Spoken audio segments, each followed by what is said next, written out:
I want to first start by saying this is an extremely long video. This is the longest video that I've ever worked on this channel. So I appreciate everyone here that actually even wanted to watch this video. And if you make it to the end, you're a truly amazing person. Also, the audio sounds a little weird at the beginning. It's going to sound a little weird at certain parts at the beginning of the video. I do apologize for that. It will not sound like that for the whole video, but it will sound a little weird at the beginning. So just bear with it. Once you get past that first beginning part of the video, it's gonna sound a lot better, I promise. So just bear with me. So if you make it to the end of the video, you're a truly amazing person. I thank you, like from the bottom of my heart. I really do appreciate that you decided to actually watch this video. So with that, let's go ahead and get on with the video. Greetings everyone, and welcome back to another Ninjago review. Today I'm looking at a very huge, big Ninjago Legacy set here of 2026. It's just got released, and that is set number 71861. The Old Town contains 4,851 pieces. That's a lot of pieces. Contains 23 minifigs, the largest amount of minifigs in any Ninjago set, and this set does retail for $299.99 USD or $269.99 pounds or $299.99 euros. So it's a pretty expensive set, but in all fairness, the price per piece, if you care about that, is actually pretty good for this set because you're getting almost 5,000 pieces for $300. That's not bad, and you're getting a lot of minifigs, and these are some pretty good minifigs, like some minifigs that we have not gotten before, and some remake ones just to add to it, and it's just all around really good set.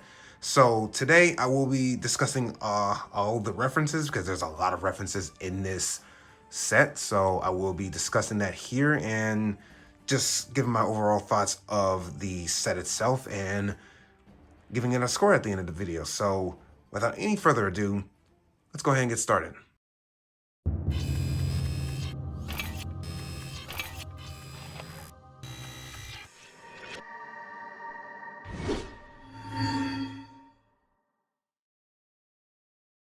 Okay, I will be doing an unboxing of it, or at least just opening the box and see what we get, because I don't know if it's going to be the paper bags or the plastic ones.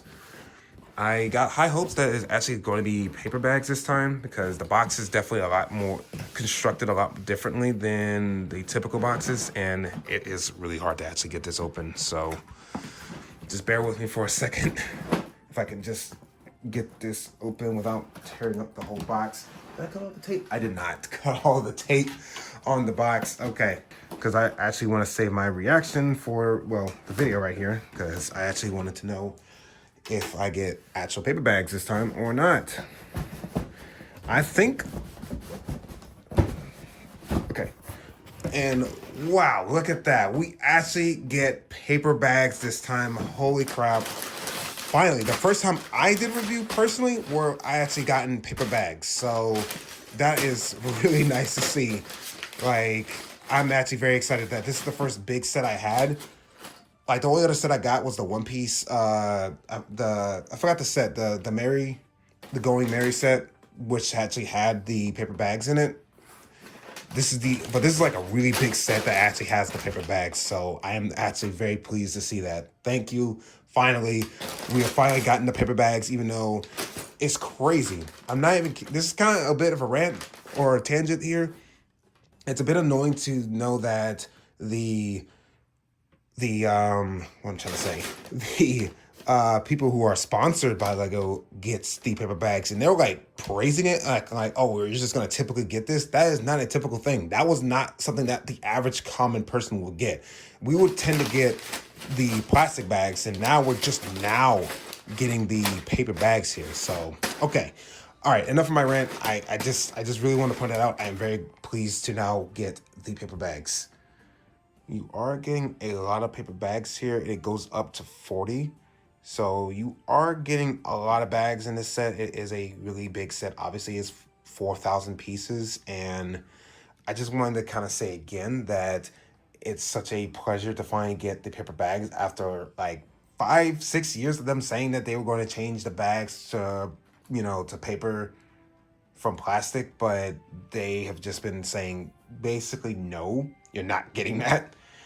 And it seemed like it was like for a while, it seemed like, well, the common person like myself was not going to ever get it. And this is the third set I've gotten that actually had the paper bags. Like, I've not bought a lot of Lego in the past like couple of months, so I'm not sure if they changed a lot of them, but it just seems like for a good while we're not getting the paper bags, even though they've been trying to advertise this. It seems like it was a bit misinformation from the sponsored folks, the people from land that actually gets these Lego sets for free and get them super early, that they get the paper bags. And they're like, because of course Lego want to show their best version of the product to those people, but for the common folk who gets it, like myself, did not get that. But this is the first time with this big set that I actually have gotten it. So a lot of paper bags, goes up to 44, I believe. You do get a whopping 4 instruction manuals. Now, this is a more share-friendly Lego set where you are able to share this amongst other people to build the 4 different sections of the set. So I do like that a lot. However, I am going to just build this all by myself, so I'm not going to really be doing this, with really anybody. But it is a nice offer and a nice idea to do that, so it gives a lot more shareability with it. That's actually really nice. Now, what isn't so nice is all these sticker sheets. There's a whopping 4 sticker sheets, and there's a lot of stickers. I know that some of the things won't look as detailed without the stickers, but my goodness, this is like Exo Force level of stickers they put in this.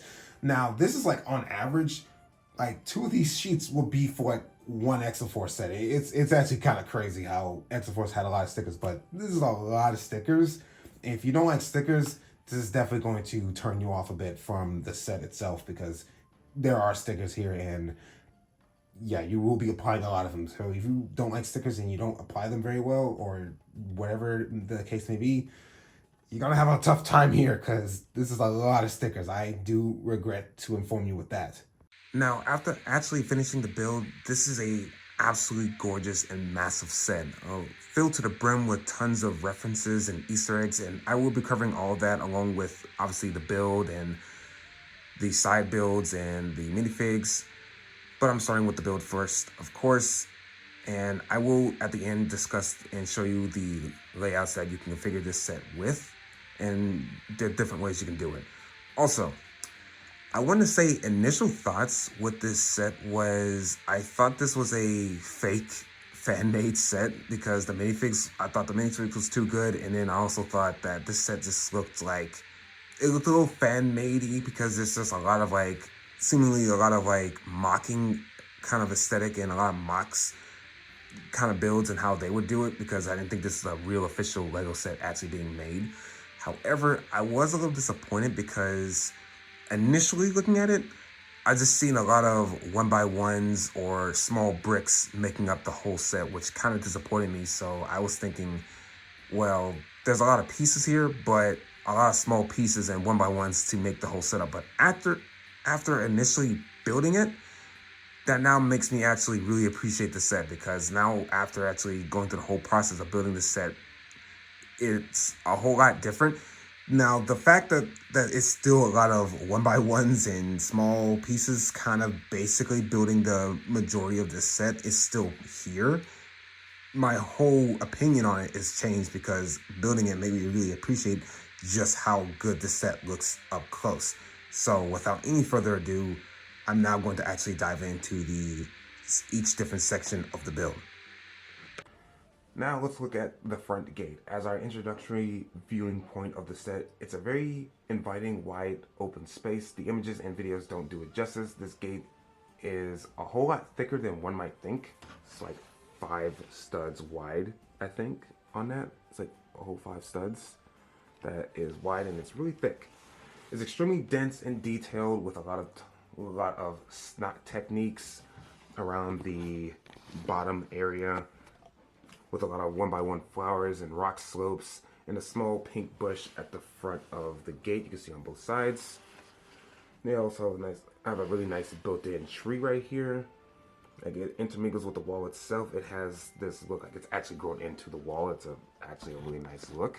I even like the details of the leaves falling down on the side. Really nice touch. Looking at the main entrance of the gate, we turn over at the base. There's a bunch of 1x1 tiles, lots of greebling right around here. A lot of places to put minifigs at. I would expect nothing less. Moving up the entranceway, we're just going to look at the roofing. We have this oriental style gateway that makes up the majority of this section of the build. I like the red lanterns on the side. The roofing is especially nice, extremely detailed. I like the recolored black frogs that we have. This is the first time we're getting the black frogs. Because, I mean, we get a frogs and recolored in almost every other color, but we never got them in black before. So that's really nice. And they are on the 4 corners of the roof. You get a total of 8 of them right here. And it got this nice curvature kind of look. It's a really nice reminiscent of a Japanese style structure there. So really good. I like that a lot. As we turn towards the back side of the section, we get to our first reference, and we can see the tree right there and a couple of greebling stuff down here, but we get to our first main reference, and this is reference from season 4 of Ninjago. This is just the letter that Chen sends to the ninja, or scroll, or whatever you want to call it, just noting that Zane is alive, and the Ninjagan right here just translate to he is alive. And I don't know if this is before the Ninjagan language was even created, but it's right here. I don't think this originally had that in the actual show, but it's nice to see we finally get a representation of that with Zane and just from that season. And I like that it even has the little anacondrae, little snake symbols, knowing that this is from Chen. And it's pretty faithful to how it looked in the actual show, so that's nice. As I already said, this is the back side of the tree. There's some more greebling textures right here, some more 1x1 tiles and flowers and studs and everything. And I almost forgot to mention at the top, well, there's actually this neat little sticker right here with this 2x4 tile and the sticker of these 2 dragons. I don't think that's a reference to anything. If I'm not mistaken, don't think that's a reference. I think that's just there. But mainly up here, you flip this hatch here, and you have these 2 stickers. And the first one is, if it can properly show up on my screen, okay, it's about as good as I get. This is just a scroll that the ninja found back in season 1 of Ninjago, where it's kind of prophesizing what ninja will become, the green ninja, and it's showing all of them. This does not have any Ninjagan. This is definitely before that was even created, so it's just some scribbles. As Jay said, it was some chicken scratch that it looked like, but yeah, it's some ancient language, but we don't know it. So we don't really know what it actually says, but we get it, and it's nice to see we finally have a physical representation of this. It's just a 3x2, 2x3 tile and with this sticker on it, and this is really nice. This is like one of my favorite references of the entire set. And on the side of that, we have the motherboard from Prime Empire, the thing that the mechanic and the ninja were fighting for early in the season of Prime Empire. So it's nice to finally get a physical copy of this, or well, I say copy, but it's a physical representation. It's just a half book piece and just have a sticker on it. I kind of think it's I don't know, I think this is just a better piece we could have had for this, but this is a nice way that a minifig can actually hold this in their hands, so that's a good thing that we have. And just going down, looking at the rest of this, there's not much to say. There's just more textures, more studs, more space for minifigs to go in, and the roofing is really nice and everything on both sides. It's just these slope pieces and some of these smoother 2x1s. Same thing on this side where the tree was at, and this little lantern. And that's pretty much it for the main gate. There's not really much else to say except for just, you know, I don't think I mentioned this green little like archway at the top, if the camera would actually lock onto it. So there. So I think that's really about it for the gateway. So I would like to move on to our next build. And here we have the second building on the left side of the whole structure, and this is the second biggest building out of the entire set, obviously being second to the large tower. But first, we're gonna take a look at the stairs down here, and this is a nice way to have the minifigs go up the stairs and actually reach the second floor in universe, because a lot of times they don't let you, they don't have a proper way of letting you actually reach the second floor. They're just kind of just like, well, you can just imagine them getting up the stairs or another way, but they actually have a proper way of doing that. So that's nice. Moving up, which I'm gonna go ahead and just stay up here and just talk about everything up here. This is just the second floor. It looks really nice. Turn that over a little bit.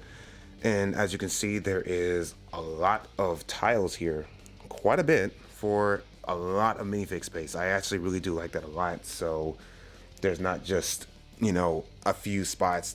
You could definitely fit a lot of minifigs up here. It's a lot of huge open space, so that's definitely good.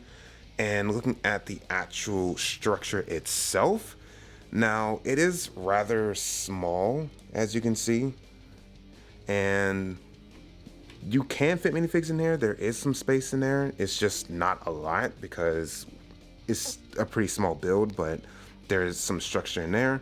I mean, structure. There is some place you could put minifigs in, and there is a few little stuff in there, like a cabinet and some weird, I guess, mechanic, like engines or whatever going on in there. So this is just like a mechanic shop, I guess, if you will. It has this nice little balcony on the outside of it, which is right here. I do really like the railing, like the rail, and it has these silver ingot pieces. That's really nice. And you can fit a minifig up here. There's a single like 2x4 like round tile with a stud sticking out, so you can fit a minifig right there, like just one. It's not a lot of space for that, unfortunately. And also, just talking about the structure itself, it really does remind me of the Haunted Wave of Ninjago back in 2018, which it really does remind me of something like the Diesel Knot or something, or one of the other buildings that they had in that wave. So I really do like that, how that looks, especially them bringing back the dragon hunting symbol. It's on both sides of the building right here, and that's really nice to see that come back. I do like that a lot. And on the side, on the outer wall, there is this little sign that is in Ninjago, and it just says Faith. So this to let you know this is Faith's shop, obviously, because Faith is obviously in this set. So there's just, you know, more representation for Faith here because it really has a name. There's the shop here. So that's really nice.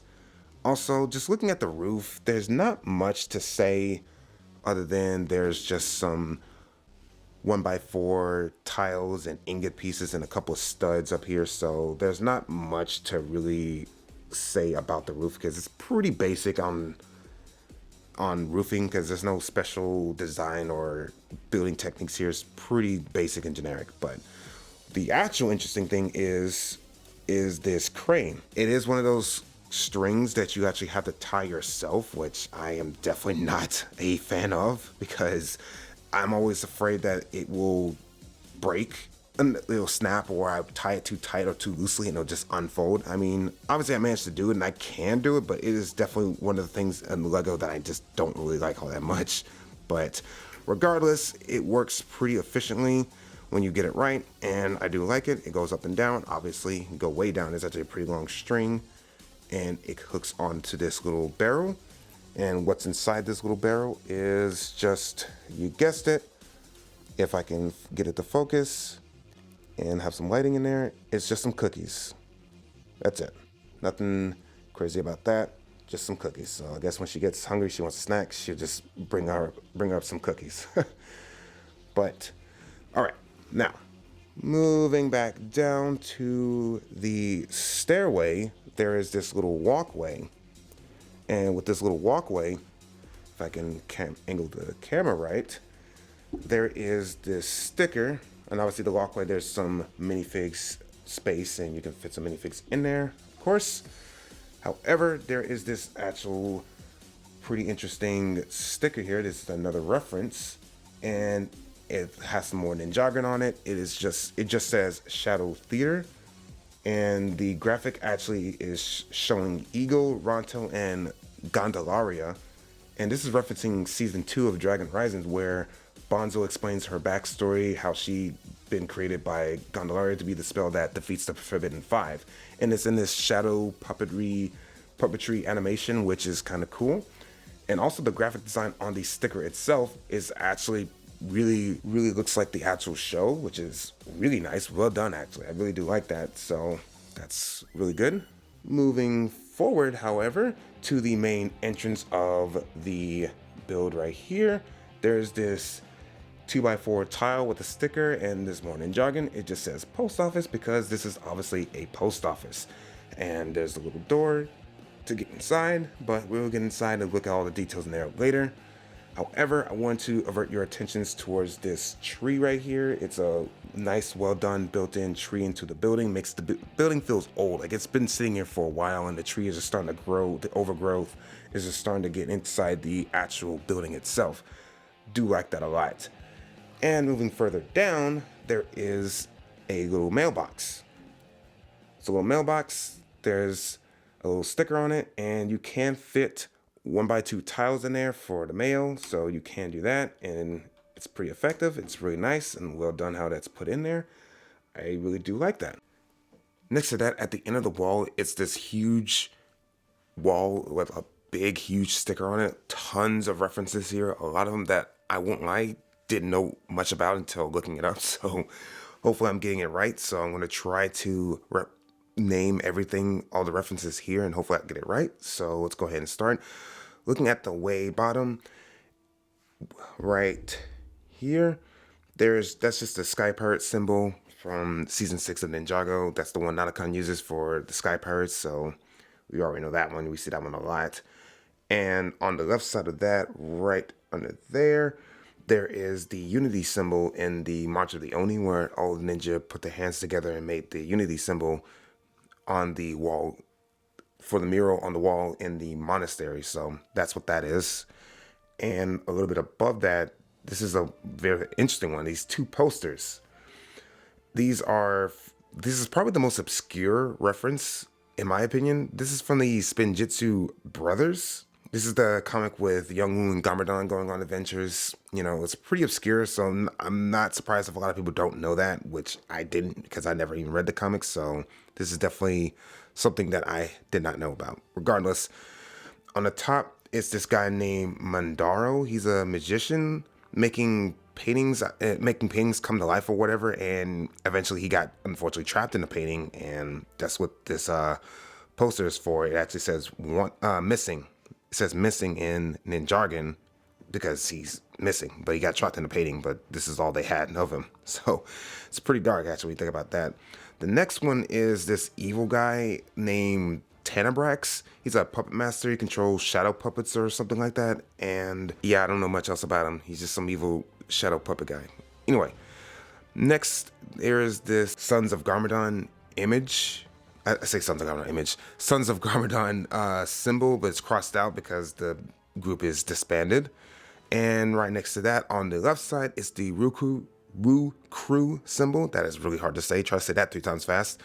Anyway, the Woo Crew symbol, I am not saying that again. I've seen that a lot during like 2016 to 2018. You could definitely spot it in the Skybound season of Ninjago. You can see it in every episode. It's actually hidden in every episode. You actually can spot that symbol. But I really didn't know what it was all about. I still don't know what it's all about. And I personally don't really care all that much because it was kind of whatever. Anyway, the last one, which is this crow. Oh, I think it is. Yeah, it's a crow because it's referencing the Red Crow, the villains of the Garmadon comics. So that's what that is. And I think that's all the references here, which that's a lot of references, a lot of it all at once. So definitely a lot to talk about there. It's a shame that we actually don't get to see this sticker too much because if you have it in the ring orientation, you're not going to really see this. Now, obviously in different configurations, you can see the sticker a lot more, but But for most people, I'm assuming they're going to have it in the ring configuration or orientation, because that's the only way that a lot of people are going to display it. Because having it the long way is really long, and you have a lot of shelf space, but more about that later. So now, turning this around, we are going to look at the wall section. And there is just a bunch of rock formation, nothing in particular to really note except for this small piece right here. It's a small little like end cap for the orientation style that you're going to put this in, because this is just to kind of cover these holes right here. It's on this side right there. Like when you display this in the different orientations, you can put this on the side and you don't have to just have this open holes just sticking out. So nice for like to actually include that or have something like that for this, and it looks really nice. Now moving along, there's just some rock formations, just, you know, some snot techniques sort of, and just some greebling or on the side here, and then just now just a smooth wall, nothing much here, just wall. But now getting on to the main attraction, which is this big huge wall right here, where there's this some of this foliage, like flowers and stuff growing out of the wall itself, or growing on the wall. It's a nice overgrowth kind of look of just time passing on this building, because the building is pretty old. And I really want to point out the roofing. The roofing itself is really nice with these ingot pieces. It's nice and tiled off. I really do like that. And it's layered and everything. That's a really nice roof. I like this a lot. That's really a nice roof and how they did that. Now, finally, to get inside the post office. Now, you could get on the other side through the door. A minifig could get through it, but with your big beef adult fingers, probably not so much. So the proper way to actually get access to it, you just open this up, and my goodness, I just have to say, I really like the feel of how smooth and natural that feels to just open that up into this wide open space. That feels actually really good. I like that a lot. But anyway, moving on into the wall, there is a bunch of references already packed in right here. So the first thing is just this little 3x2 tile sticker, and this is the Playbox. This is a Lego City in-universe like gaming console. It's just a reference to PlayStation and Xbox respectively. And this is Prime Empire itself, like the actual Prime Empire game from obviously Ninjago Prime Empire, or I think that's what it was called. I forget the season name, but regardless, it's Prime Empire. It's Digikai and Unugami here, and it looks really nice. So this goes really good with like your Lego City Playbox display if you were into that. So this is for that. You can do all that.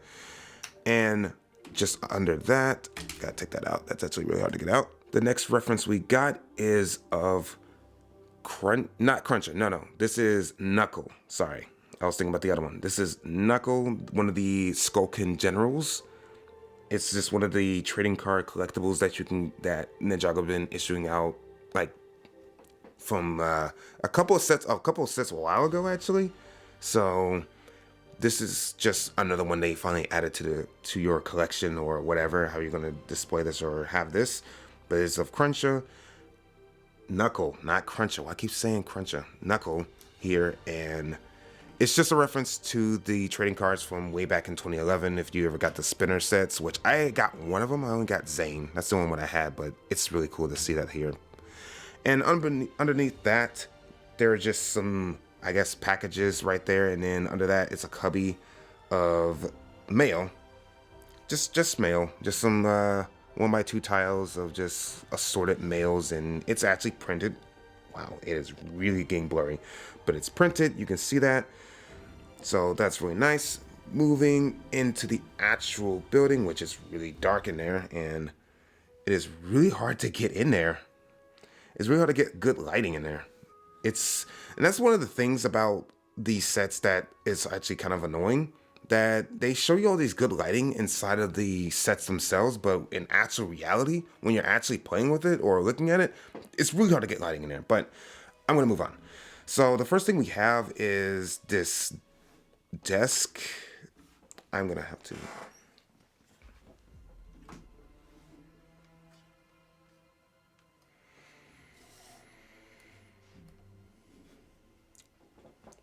Okay.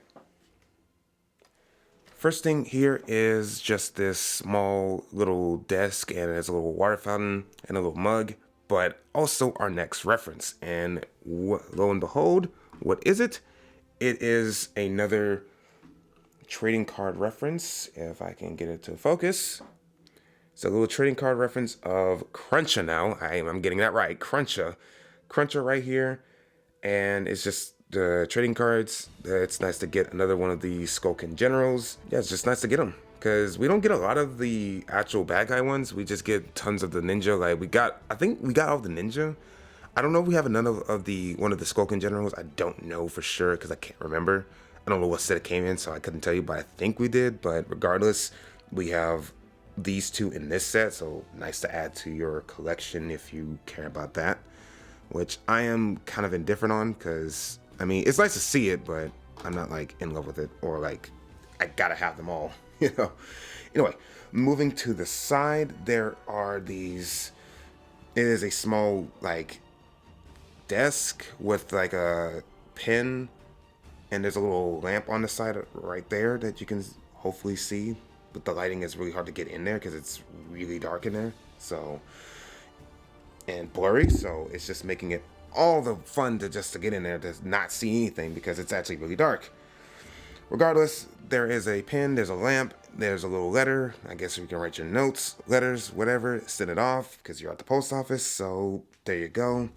And there's not a lot of minifig space here, I already mentioned, because this set is really nice and really well built, but the problem is, as I said earlier, that it's a lot of small 1x1 tiles and studs, and this shows because this is a really small building itself. Like the actual inner part where you can actually interact inside is particularly small, but that is just what it is.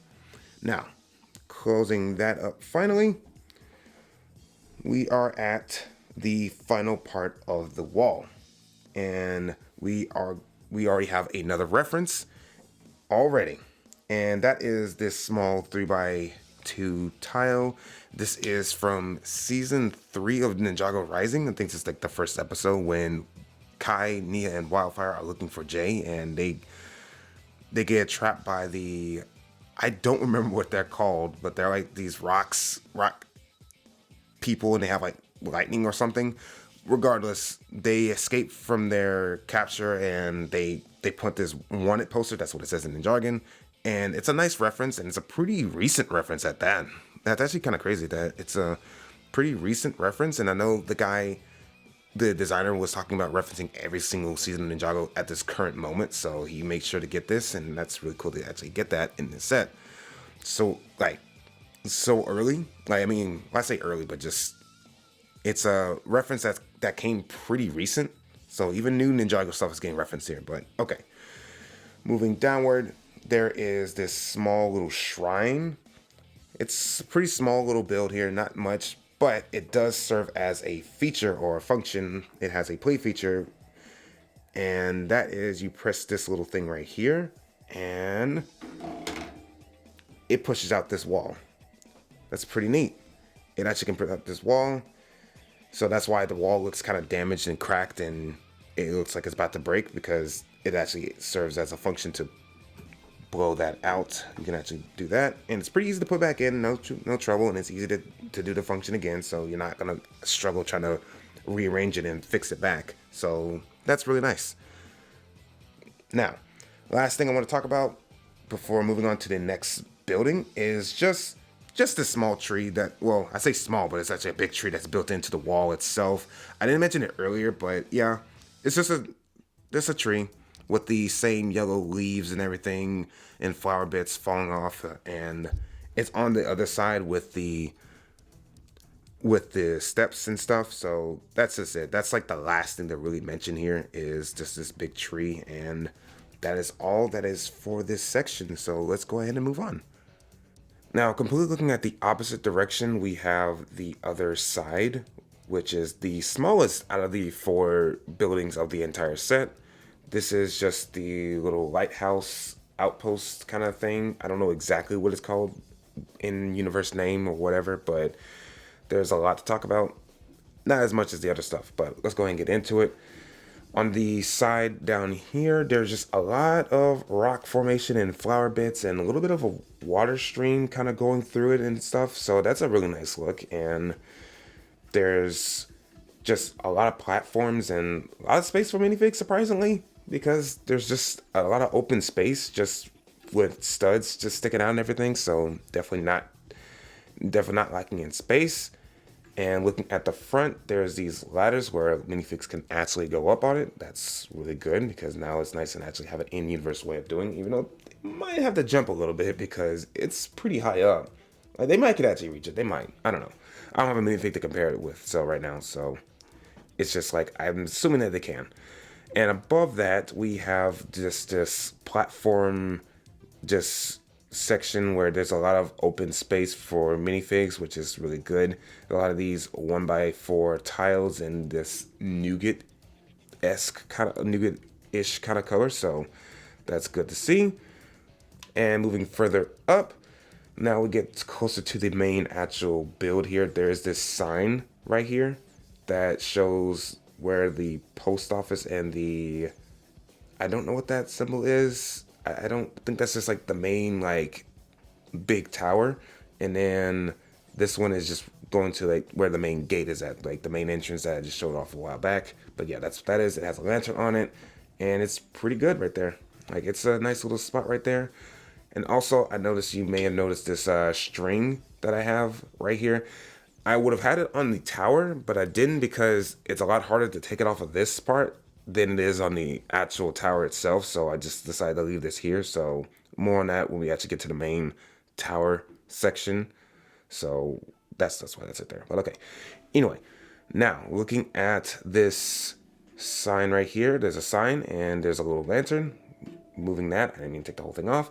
But right here, this little sign that don't want to show up quite well on my camera. It is just, and in jargon, says "look out."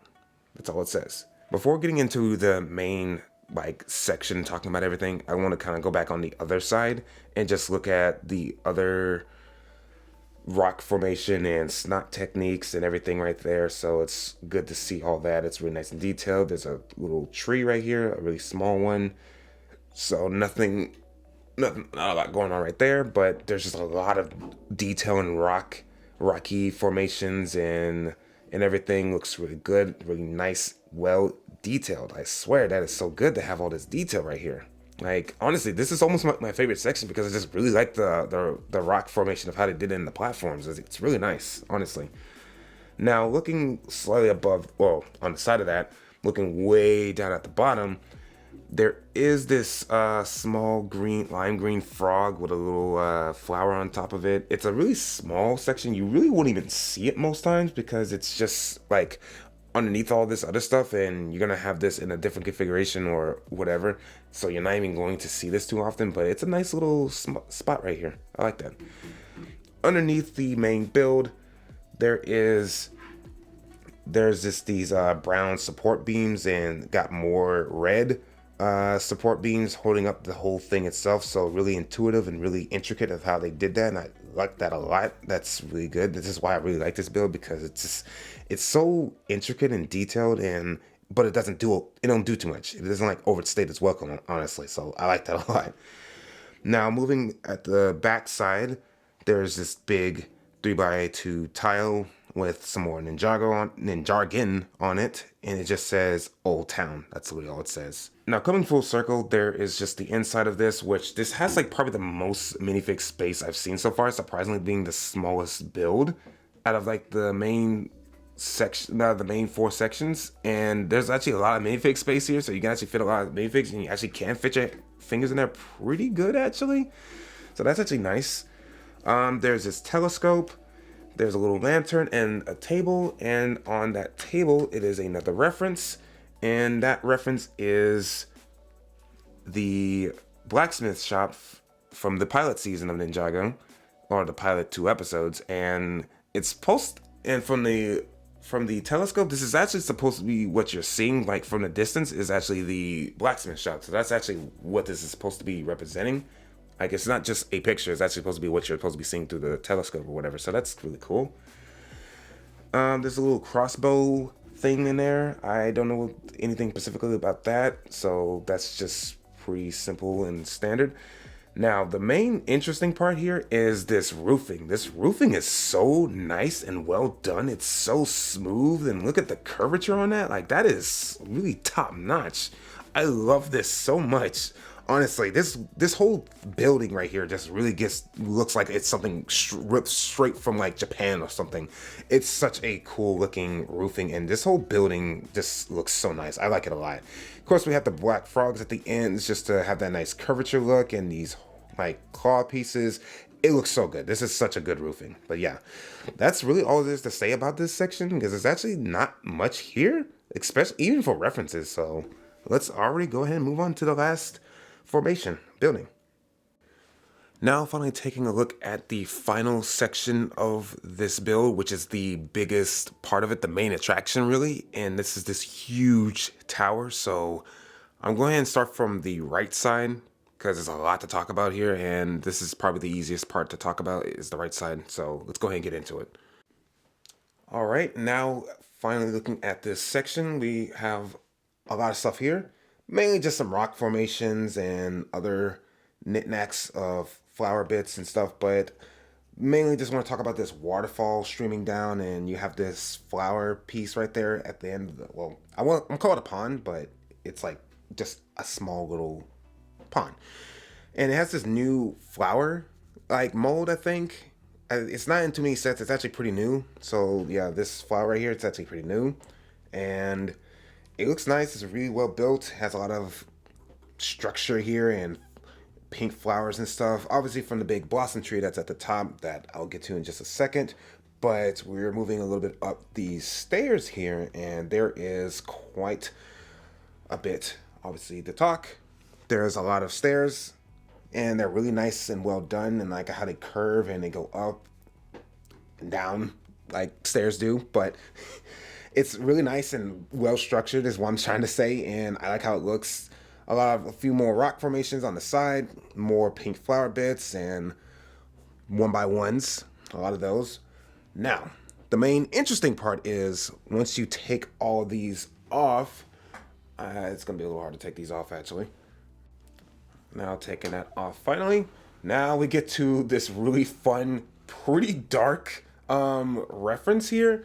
And as you can see way in that little corner, it's hard to get some light in there, but you can see that there is a 4x1 tile like stud, one stud piece, and there's a skull. There's a skull in there, and it has a hairpiece, and I know we all know what that hairpiece is. This is one of LEGO's darkest references. I mean, this is pretty darn dark. This is the literal remains of Moro. His mortal remains is literally right here, and that is such a dark reference. I love it so much though. That's crazy that LEGO has, well, the designer decided to put that in here. I mean, that's a heck of a reference to put in a set, is literally someone's dead remains. That's obviously referencing season 5 of Ninjago, the possession wave, everyone knows it. But yeah, that's when Moro was, you know, the main villain. But yeah, this is his mortal remains. It's just a skull, and that's crazy. Now, there is another small reference with the teapot of Tyron for Nauticon, but it's like well wedged deep inside the set, and I will have to take off a lot to get in there, and I'm just not going to do that, unfortunately. So it's in the set. I might have a video showing me, like actually showing that while as I was building it, because I do have it. Hopefully I'll show it somewhere. So it is there. It is, you know, teapot is there, but I'm just, yeah, I'm not going to be able to show you that. So I'm going to put the steps back on. After a rather lengthy process to put that back on, took a lot longer than I was hoping it would, and too embarrassed to actually admit. Regardless, we put the steps back on, we're going up them. I already said it's nicely built.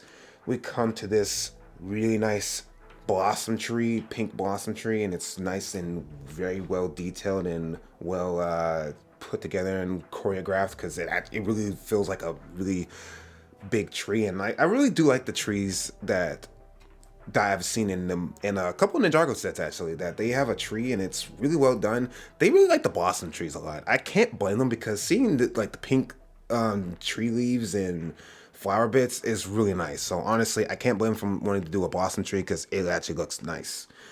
On the side underneath the tree, there's a lot, and I mean a lot, of 1x1 tiles and studs for, you can definitely place a lot of minifigs here. There's that pink flower again. I think that's the second one in this set, and that's probably the last one you get in this set, so it's not many of those because they're new and they didn't want to put too many in there.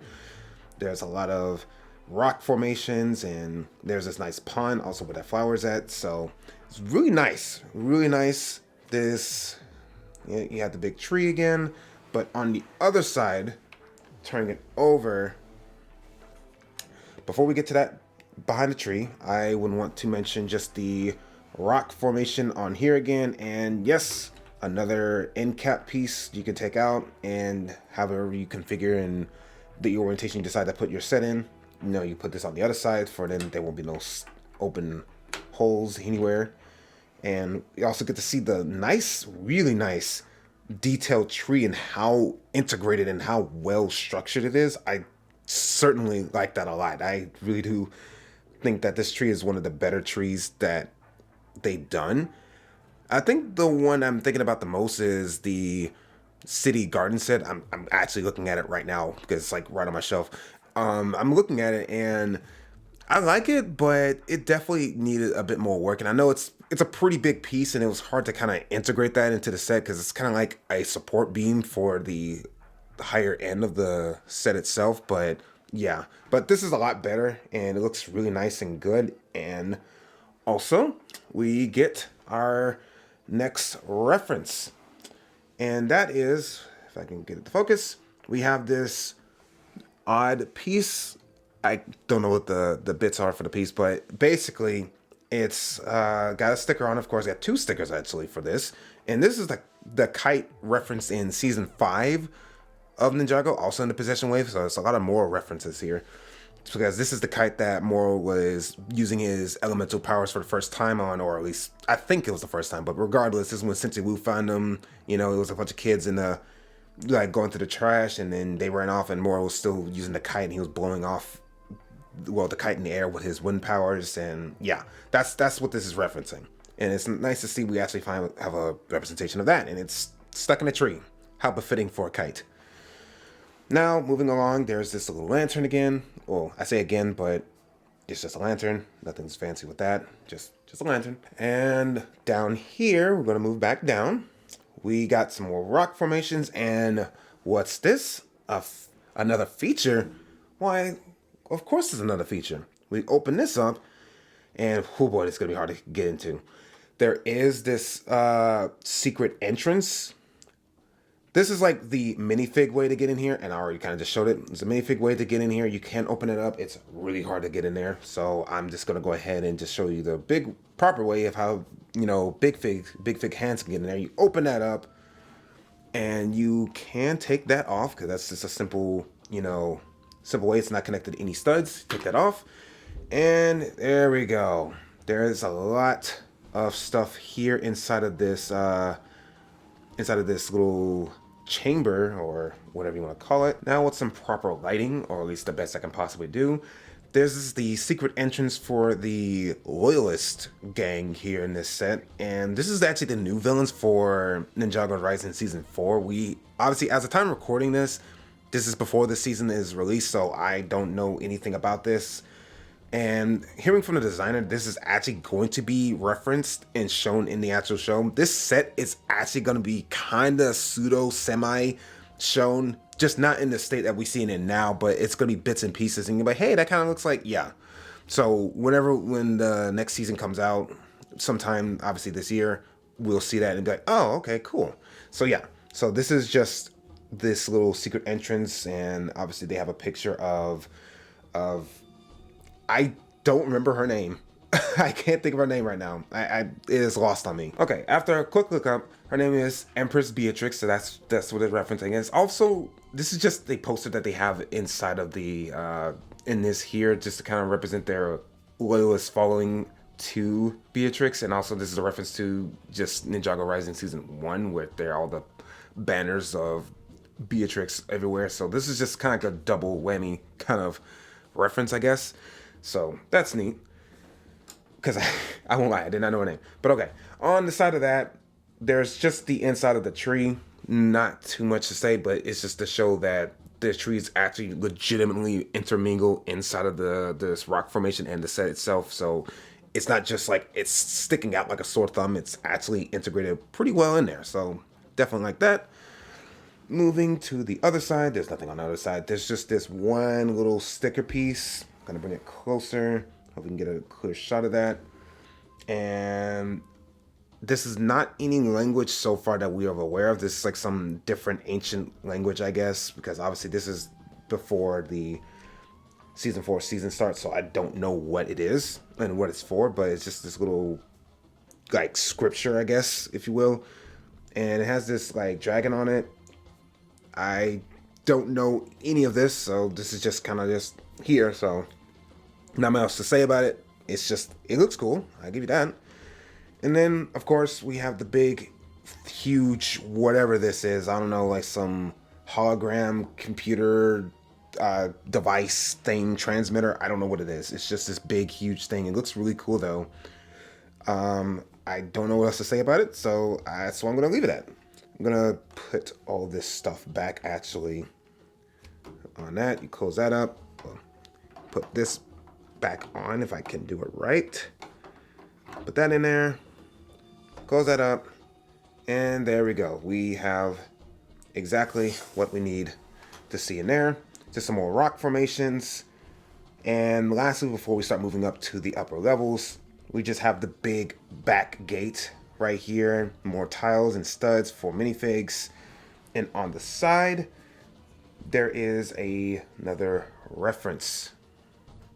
This is a reference to the Garmadon comic again. This, and what it says in jargon right there, it just says T-Moon Travel, and it's supposed to be Timu Village, I think. I'm not mistaken.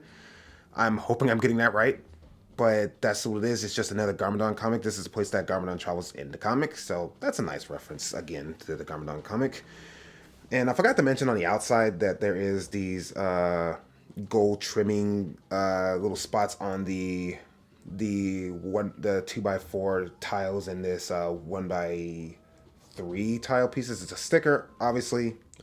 It's not focusing. Stickers right here, just some gold trimming, I guess, on the side. It's on both sides, and on the front there's this big sign or symbol. I don't think it means anything. I think it's just here for the sake of it. So nothing fancy, like as far as like it meaning anything. It's just there. It just looks nice. It's to pretty it up. But looking downward, there's another reference, and this is referencing to Shintaro. This is the season 13 place that the Ninjago for the it was like Cole's second. It's Cole's season, and Shintaro. You know the story about Shintaro, I hope.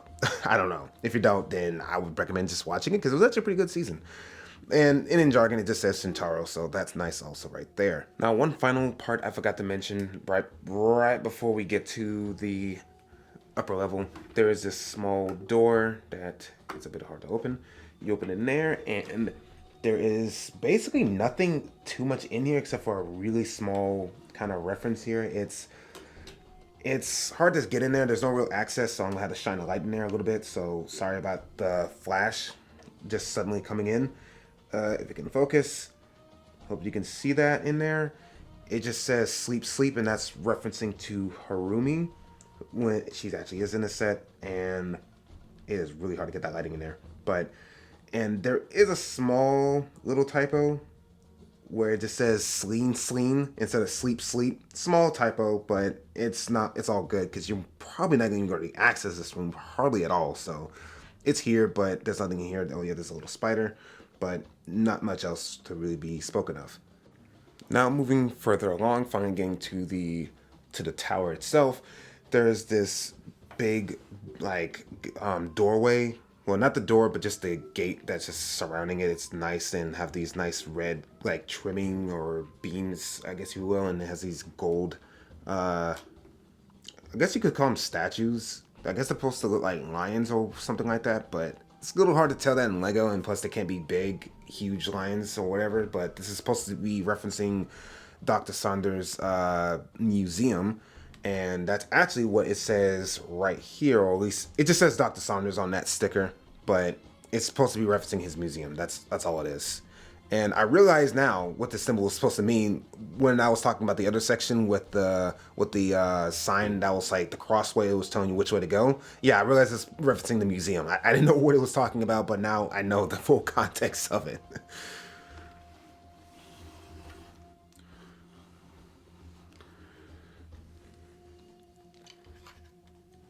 Now, there's no real easy way to access this. There's only just the one way, and like normal minifig way, there's only that door and then you can't get access in there. But obviously for us big fig hands, that there's a way to get in. You could just pop out this door right here, and this leads to the, I guess I'm assuming this supposed to be the museum. It's really dark in there, but also you can take off this wall that I'm taking off right there. So there, now we have full access into this room, because taking that off, it's really hard to see. There's a lot of good stuff to see. So we're already getting back into some more references, and there's this small 2x4 tile. This is referencing the Temple of Light where all the ninjas stand at in the second season of Ninjago, where they all stood around Lloyd and he's unlocking his golden powers for the first time, and they had to go to the Temple of Light on the Dark Island. So this is a nice callback to that. Really do like that. And just as far as just the details down here, there's a big chair for Sam to sit in. Looks kind of comfy, not gonna lie.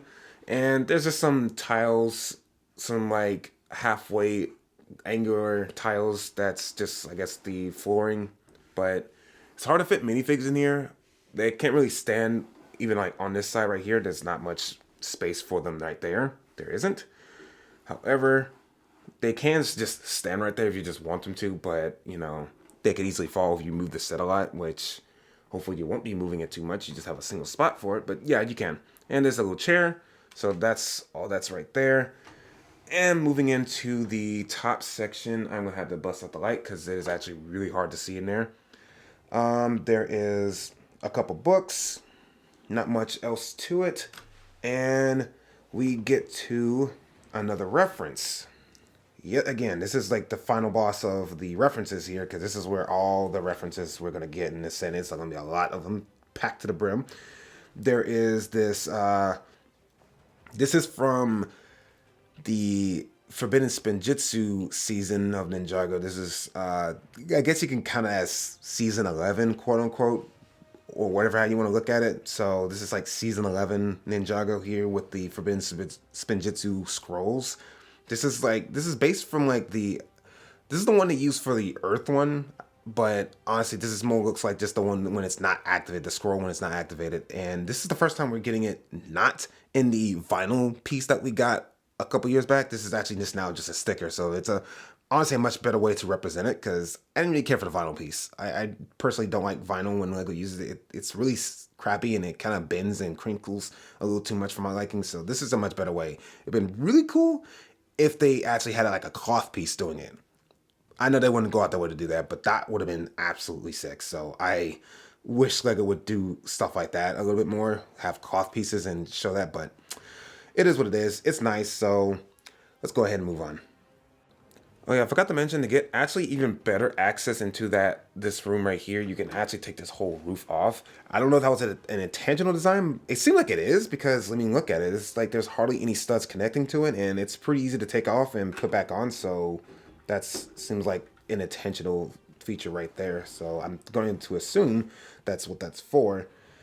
And we now reach the really high level. Not the highest level, but a high level with this. There's a lot to be seen here, so I'm actually going to have to get access to it. That's probably why you could take the roof off, because you're going to have to open up that window to get in there. But first, I just want to talk about this small balcony. It's like the one from the Dragon Outpost section, where it's just this nice I'm gonna say guardrail, I guess you will, or just this I can't think of the word, but regardless, it's nice. It got the gold ingot pieces going across, trimming along. It's really nice and well done.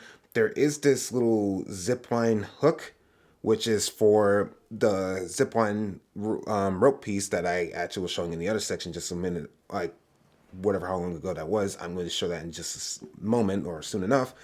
There's a little steps ladder leading up to the higher level.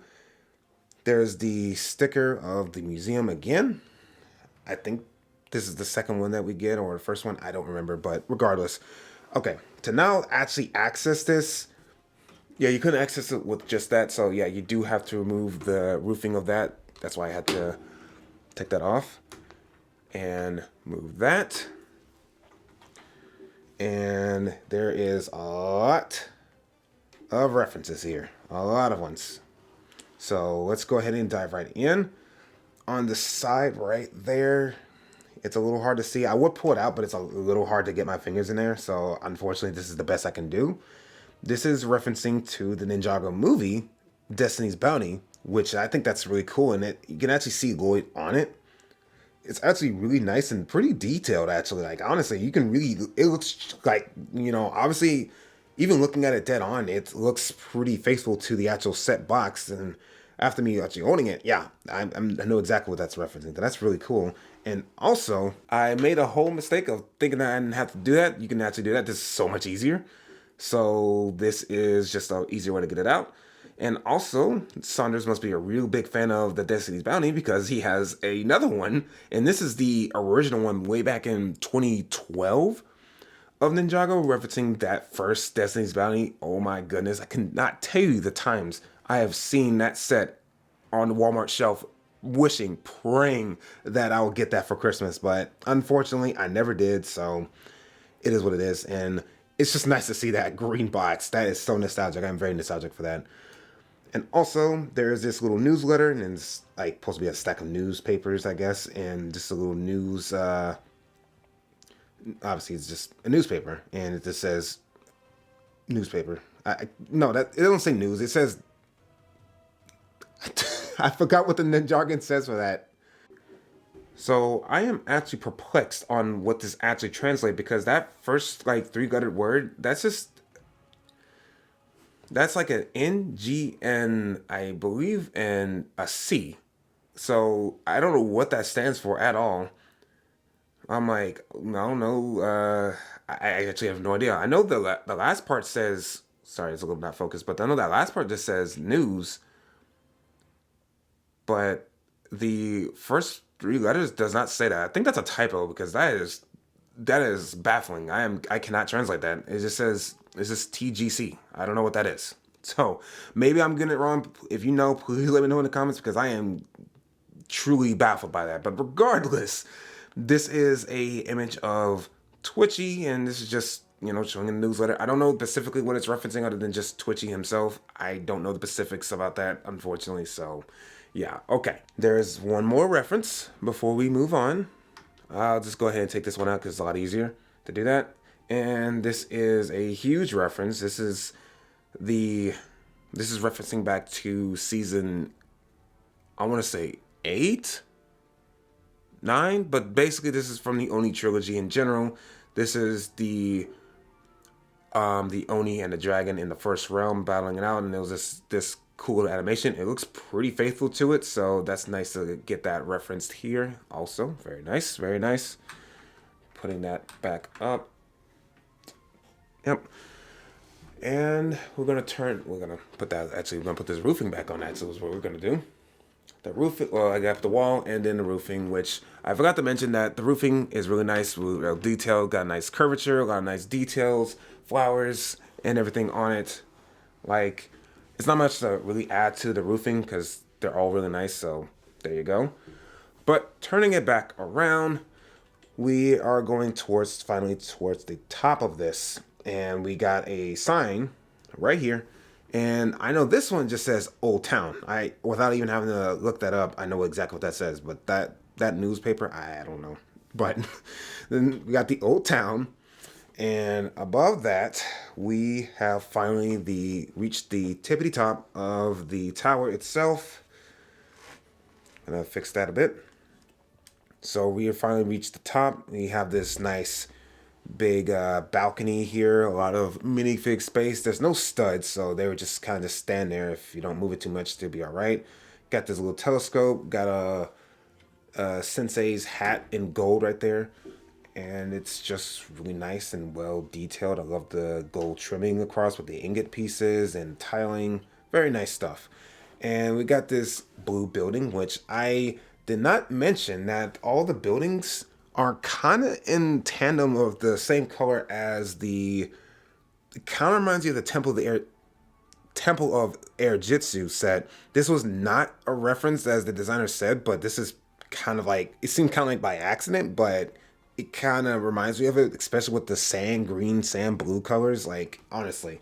But regardless, we're gonna move this out, and I think you remove the, yep, you can remove the ceiling as well. So nice, fun, easy access towards the top part of this set. And here we have a lot of stuff here. If it can focus, please focus. I'm trying to review. Okay, so this is the. I feel like we're missing a room. I feel like I'm missing a room because I feel like there was one more room or one more thing I forgot to mention, but I'll get to it in just a second. So, okay.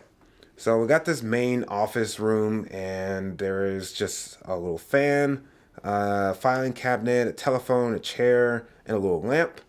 But also now we're getting to the references in that top one right there. This big 2x4 tile. If you can see that, that's referencing to Seabound. Finally got a Seabound reference. And this is from, well, yeah, Seabound.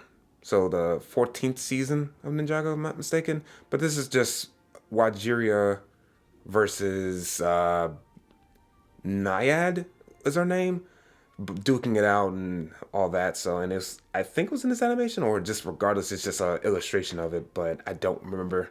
My brain is a little hazy on that, but that's what it's referencing. And we got to this next, and I believe this might be the final reference. There is one more reference I forgot, so this is not quite the final reference, but regardless, it's another newsletter. This is, and it's still with that weird typo, but, or maybe I'm just reading it wrong, but I'm just going to assume it says the news, because that's the only thing I can think of, but that's not what it says, but anyway.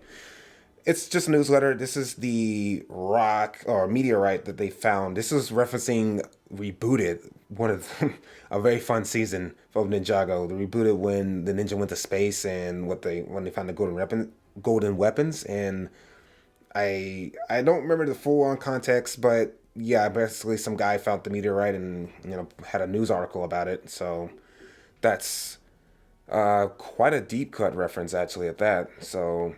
This is pretty unfamiliar for most people, honestly, because this is never really shown, but it's here.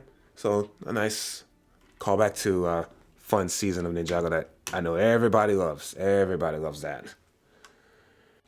Now, bringing it back to that wall I took out a while back, I completely forgot this was on the other side. So this got a couple references. This is the last few references here.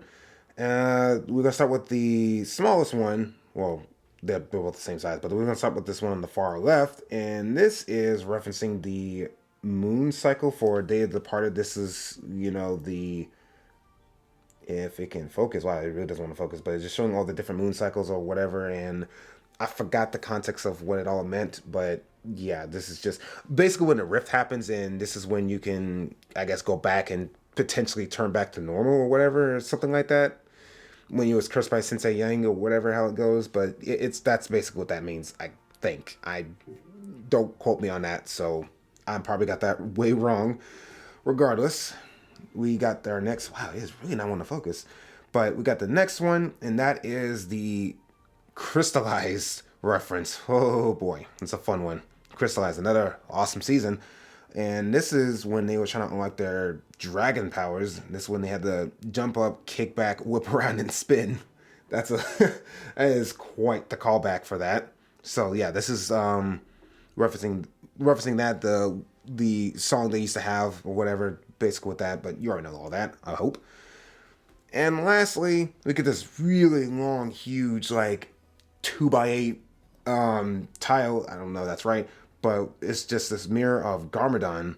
This is referencing back to also season 11 of Ninjago with the Forbidden Spinjitzu wave, and this is just when they were all the ninja looking in the mirror, that's showing their worst fears. And then when Roy stepped in, he was looking like he looked at himself. He was looking at his father Garmadon, and he was like, "Oh, I don't want to become like him." So this is referencing that. So I think that's all the references. I am not mistaken. So we're gonna go ahead and move on. All right, and there's one last thing I do have to mention with this build. There is one thing I have to grab, and that is the previous section that I have already looked at. And this is the part I was talking about where you could do the little zip line thing with this piece right here. It connects to this white... Oh, the sign fell off. The sign fell off. It's gonna move that. It could connect to this one of those I don't know what you call them, but this is one of those pieces that you can stick like a... I don't know what you call it, but it just... You can stick it, you can clip it, and it kind of like bends. It's a little ratchety kind of connecting piece, like tile, like 1x2 little piece right there. And it connects to that and connects down here. It's a whole big long string, and I'm going to go ahead and show you how that is performed. All right, you just grab your character of choice. You just hook it onto this. It's a little difficult, I'm not gonna lie. It's like really awkward. That's the main thing. It's kind of awkward to do it. But you see how it works. You just have it like that, and he zips on down. Right on down to the little last bit right there. So that's how it works. It's pretty neat, but honestly, I think all the trouble they put into actually having that there, I think they could have just did something else, because it works, but I'm not a fan of it. It kind of blows, and maybe I just did it wrong, but yeah, I don't care that much for it. Now, finally talking about these small sub-assemblies, I feel like it took forever to finally get to this section, but right before we talk about the main phase, I do have to talk about these more smaller subsection category, and we're first starting off with Chuck's. That's what this says on the sign. This is Chuck's workshop thing here, because Chuck is actually, it's a whole thing with that, but Chuck's little workshop here, and on the other side where it says, in the Ninjago, it just says open. So his shop is open. It's just pretty simple, pretty standard, nothing too much to talk about here. There is not too many references really at all, except for this one that's in the intersection, but there's just some wood planks that's sticked up with these 1x6, I don't know if there's 1x4, 1x6 I think, or something like that, but they're just two of them. They stick up, and it's pretty cool. There's a table in here. There's some more chips of wood. There's a cup. And there's some few open tiles and space for minifigs to stand on, and some chopped wood on the side. Really nice. And also there's this huge roofing with the General Grievous windscreen piece in the dark green color, which this is the first of this is the first time we're getting this in this color, so it's a really nice piece for roofing. However, the part I don't really like is the fact that the roof comes off easy to get easier access in here, but it's not much access to really get into. And also, I don't like how they're not connected to any studs, because when I'm picking this up, I tend to forget that this is not connected, so I just do that, and then the lid comes off, and it's kind of, I don't say difficult to put back on, but it is a little annoying, and it's a little like easy to just take off. It's a bit flimsy, so I'm not the biggest fan of that. I'm not gonna lie to you. So I'm gonna be honest. I don't like that. Not too much. They could, and I know I could just replace it and just have it connect the studs, but it's the fact that the set came like this, and that's a flaw in my opinion. Now, talking about our last reference, I lied and said that was the last references, but this is our true last reference, or first, if you depends on how you look at it. It's not focusing. We have the little carriage that I guess you could say he made this at one point. but this is referencing back to the pilot season of Ninjago when the ninja were carrying Sensei Wu down with this little chariot carrying thing right here, and all four of the original four were carrying him down the way to, I believe they're on their way to the first golden weapon, which is the Scythe of Quake. So they're going to the Cave of Despair, which it was called. So yeah, this is a fun callback to that. That's a reference right there. I like that a lot. But that's it for the references, actually. That's pretty much it for this build, because it's not much to say, because I've already mentioned everything. So let's go move on to the next thing. And now finally we get to this really small build, and this is Mistake's tea shop. It's just a small little tea shop because Mistake is included in this set. So it's just a small little tea shop. Not much here, obviously. No stickers, no references, no recolors, no new pieces. This is all pre-existing parts, and it rolls. It's pretty nice. Obviously there is a teapot and some little mini cups, lanterns. That's nice. These little, I don't know what you call them, but just I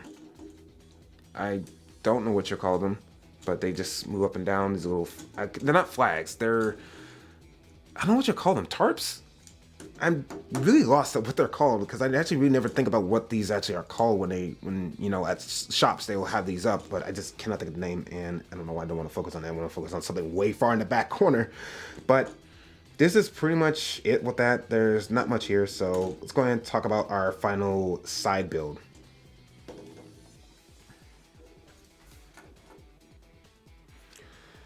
Now, this is a really interesting one because a minifig is attached to it. Obviously, Jay, this is just his glider that he was working on, and this was way back in the pilot when they were the ninja were kind of telling how they met Sensei Wu, and Jay was using one of his failed experiment poorly crafted gliders to fly across town and crash into a sign, and that's when we met Sensei Wu. So this is just a callback to that. So this is a reference in itself. It's actually pretty good. Like, it's really big and it actually works really well. It can flap, of course.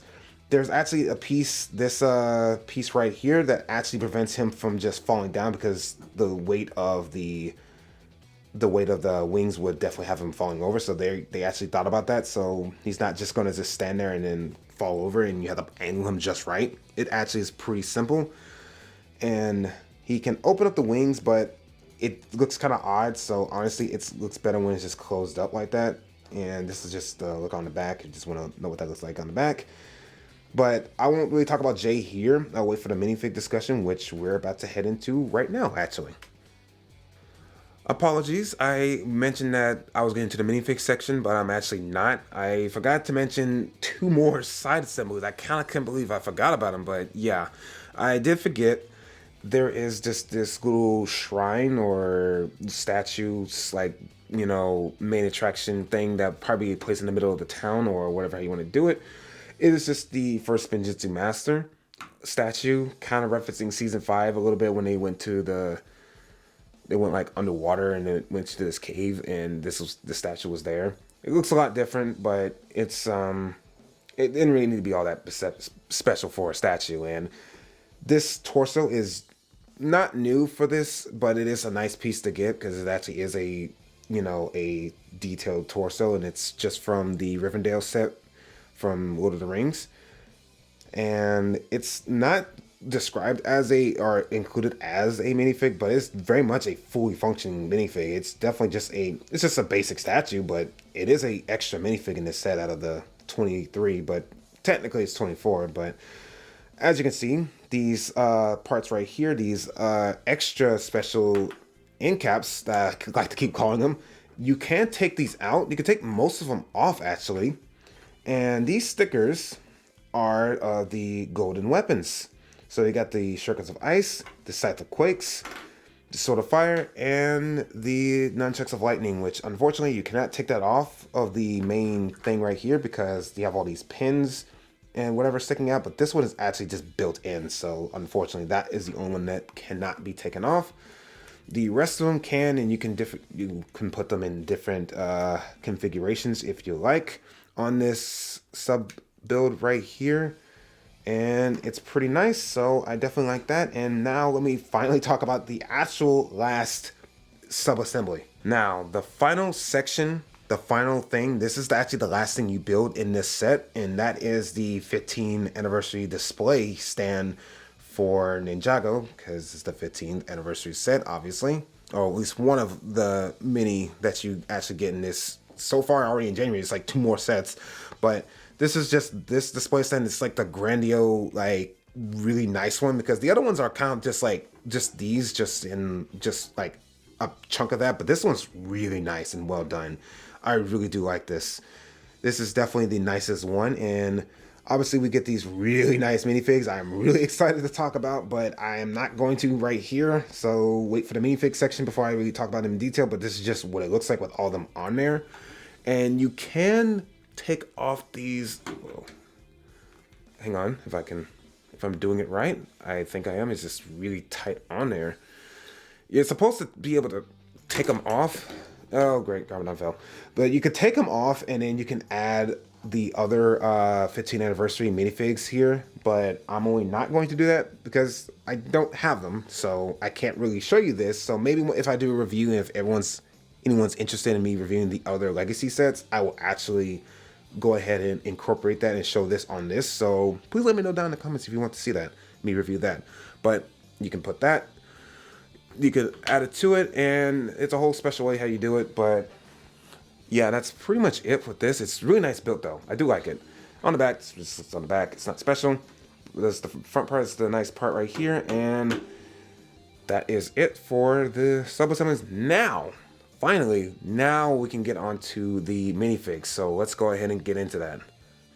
Starting with the first of the Ninja is Jay, and this is his redesigned ZX armor outfit, and it's really good. And it's a lot better because he doesn't have the shoulder pads or the hood. It is included below the hood at least. However, there is a bit of controversy with Jay, and I kind of want to go ahead and address that now. It's because they decided to change all the ZX armor outfits to gold. Some of them already had gold, but the other ones definitely didn't, like Cole and Lloyd and Jay especially have silver. But they decided to give all of them gold just to kind of help represent the 15 years of Ninjago. It feels a bit more special, I suppose. And it's, I mean, sure, okay, but I just feel like they should have just kept it a bit more faithful, especially with Jay. They really should have kept it just gold with him. I mean, not gold, silver. And yeah, but they definitely didn't. They went with gold, and it's a bit unfortunate. And he does sport this, I don't know what you call the hood, but he does have this pilot's like helmet on, and it's pretty faithful to the thing he actually had on in the actual show, so that's good. He does have this new face that he has, and he has this second angry face. Like, it's pretty intense, actually. Like, I think the first face is really fine, but that second face is really just like, he's like really gritting his teeth, and it's a bit aggressive for Jay. Like, honestly, I think this is just too aggressive, I think, but this is what they decided to do. And he does sport the nunchucks of lightning, which this has this smaller chain, which is pretty neat. Okay. And that is a mistake on my part. And might as well go ahead and show you now. This is just with him with the hood on. I don't really like it all that much with the gold because it just doesn't look right, but they did give him the hood. They omitted having Kai and Cole's because you can get them in other sets, but I'd rather have gotten theirs than Jay's, because Jay's was probably the most unnecessary one. I know he's only in one other set to get that hood, so I guess that's why they try to make it a bit more convenient for just to have that version of Jay, but I'd rather just not even had it because honestly the gold is so ugly. And at one point they were actually going to give Jay golden arm instead of having the silver arm like he has right here. They were gonna give him gold armor. The arm is gonna be gold, and that would have just been absolutely atrocious. Like, no. So glad they just decided to go with this easier choice here of just keeping it silver. So, but it does clash with the gold quite a bit. So personally, he looks better with just the pilot hat or cap or whatever you want to call it in that, instead of the actual thing that we got. So next on our list is Kai and his ZX outfit in this reimagined way, and I swear it is so good because it actually is supposed to be right. It actually is gold, so it actually makes sense. Now, the only real bad problem is the symbol on his back does not line up quite with the original ZX armor, like shoulder piece. So it is definitely a bit lowered, but and it's a bit too big. But other than that, I'd rather have that because the chest armor is so well defined with all the gold trimming, and it really looks like a straight rip from the show itself with that, and it's so good. Like, I really do like the minifig, and he has like toe printing. I didn't even realize that until just now. So they all have toe printing, so that's good. And I know Kai has his actual regular hairpiece and not the bandana, which he has in this set. And they only didn't give him the original one was because obviously it was discontinued like a year or two ago, so they didn't give him this hairpiece. They just gave him with the bandana, and I really did not like the one with the bandana. I know it's technically not a part of the minifig. This is not the right hairpiece, but I really just didn't like it, and I didn't feel like changing it back, and I rather him have this one instead of the other one. So this is a far better version than with the headband, because I'm actually kind of tired of seeing the headband one because he only wore that headband like literally once or twice, but they keep giving us that, and I'd rather just have the original one. And thankfully, I have it. So we have that for Kai, and he does have his golden sword of fire, the original one, not the crystallized one. God no, that was really bad. But we have his original one, which is really good and decent, and it looks just like it does in the actual show. Next, we have Cole in his ZX outfit, and it's really good. Obviously, all of them are really good. They're really top notch, and it's a pretty close 1-to-1 to his original one.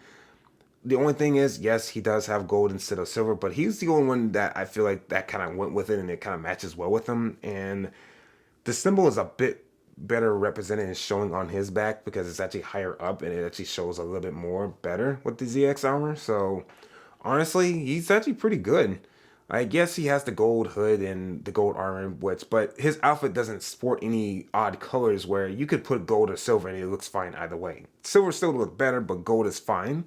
So he's good. I just hate that we don't have his hood in this set, unfortunately, because, you know, they're like, well, they couldn't put it in because it would cost too much for the budget, and since you can get this in another set and in a poly bag, they just omitted it and just was like, okay, well, there you go. He's going to have the hairpiece.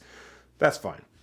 Now, what isn't fine is that really bad Scythe of Quakes. Yeah, those Scythe of Quakes are god awful. I am just like, ooh, they should have put that back in the lab and let that go a little bit more. But yeah, they kind of didn't cook well with this. I really wish they just made a mold for it. You think after 15 years of Ninjago, they would actually just have a molded Scythe of Quakes? This is clearly a profitable wave and theme. Like, not wave, theme. Lego theme. Why can't they just give us a molded Scythe of Quakes? Maybe one day, maybe when it's the 20th anniversary, maybe, but I'm not gonna hold my breath for that. So unfortunately, Cole is kind of got the short end of the stick with the golden weapons, because this is awful, I swear. And here we have Chuck the Carpenter. He is originally first introduced in The Day That Departed. He was one of Sensei Yang's students, and this is the one that Cole just happened to name Chuck because he was just a random guy that he saw there and in Sensei Yang's temple. So he just named the guy Chuck, and he's just a carpenter. He opened a carpenter shop. This guy was originally a carpenter or something like that beforehand, and he just picked it back up or something. I figured the story. It's a bit hazy on me now. So you have Chuck. He's a pretty generic figure, like the most generic out of the entire set in my personal opinion. This is a reused parts from Lego City, and there's nothing particularly special about him. The hairpiece is accurate, or at least somewhat accurate, to the description that Tommy Andreasen actually had mentioned in when he was canonizing Chuck here as a legitimate character. So this is a natural character. He feels pretty generic because he kind of is. You don't really think about him, but he is canon now, so awesome. I sound a little disappointed or just disenchanted, but he's just not really anything special to talk about. So I'm actually going to go ahead and move on. Next is the administration agent. This is also reused parts from Lego City, so nothing special about this minifig. It is nice that we get an administration agent. I preferred one of the actual ones that we gotten in the show, like the main guy that has like the turtleneck on, or one of the Serpentine lady. I preferred that we gotten them instead of just a generic one that's just like has no kind of personality or reference or even name. But it's nice that it still represented the administration office from Dragon's Rising anyway, but not anything special because these parts we've seen before, so pretty generic minifig, but it's a nice inclusion. Next on the chopping block, it is Mistake, and also not a particularly special one besides the face. I think the face is the only actual unique exclusive part to this minifig because this actually looks more like Mistake and how she actually looks in the show, especially in season 8 and 9 of Ninjago, which was Sons of Garmadon and Hunted. So this is a much more accurate face. Now the sweater itself is just a reused sweater design from the Spider-Man set that came out not too long ago. It was that train set. I don't know the name exact, but Aunt May was in that set and she had this very same torso print. So nothing special, no leg printing. She doesn't even have a hairpiece. She just has the little straw hat. So not special in that regard, but the face is nice. So we do have a much more proper Mistake because the last time we actually got Mistake was in the Ninjago City markets.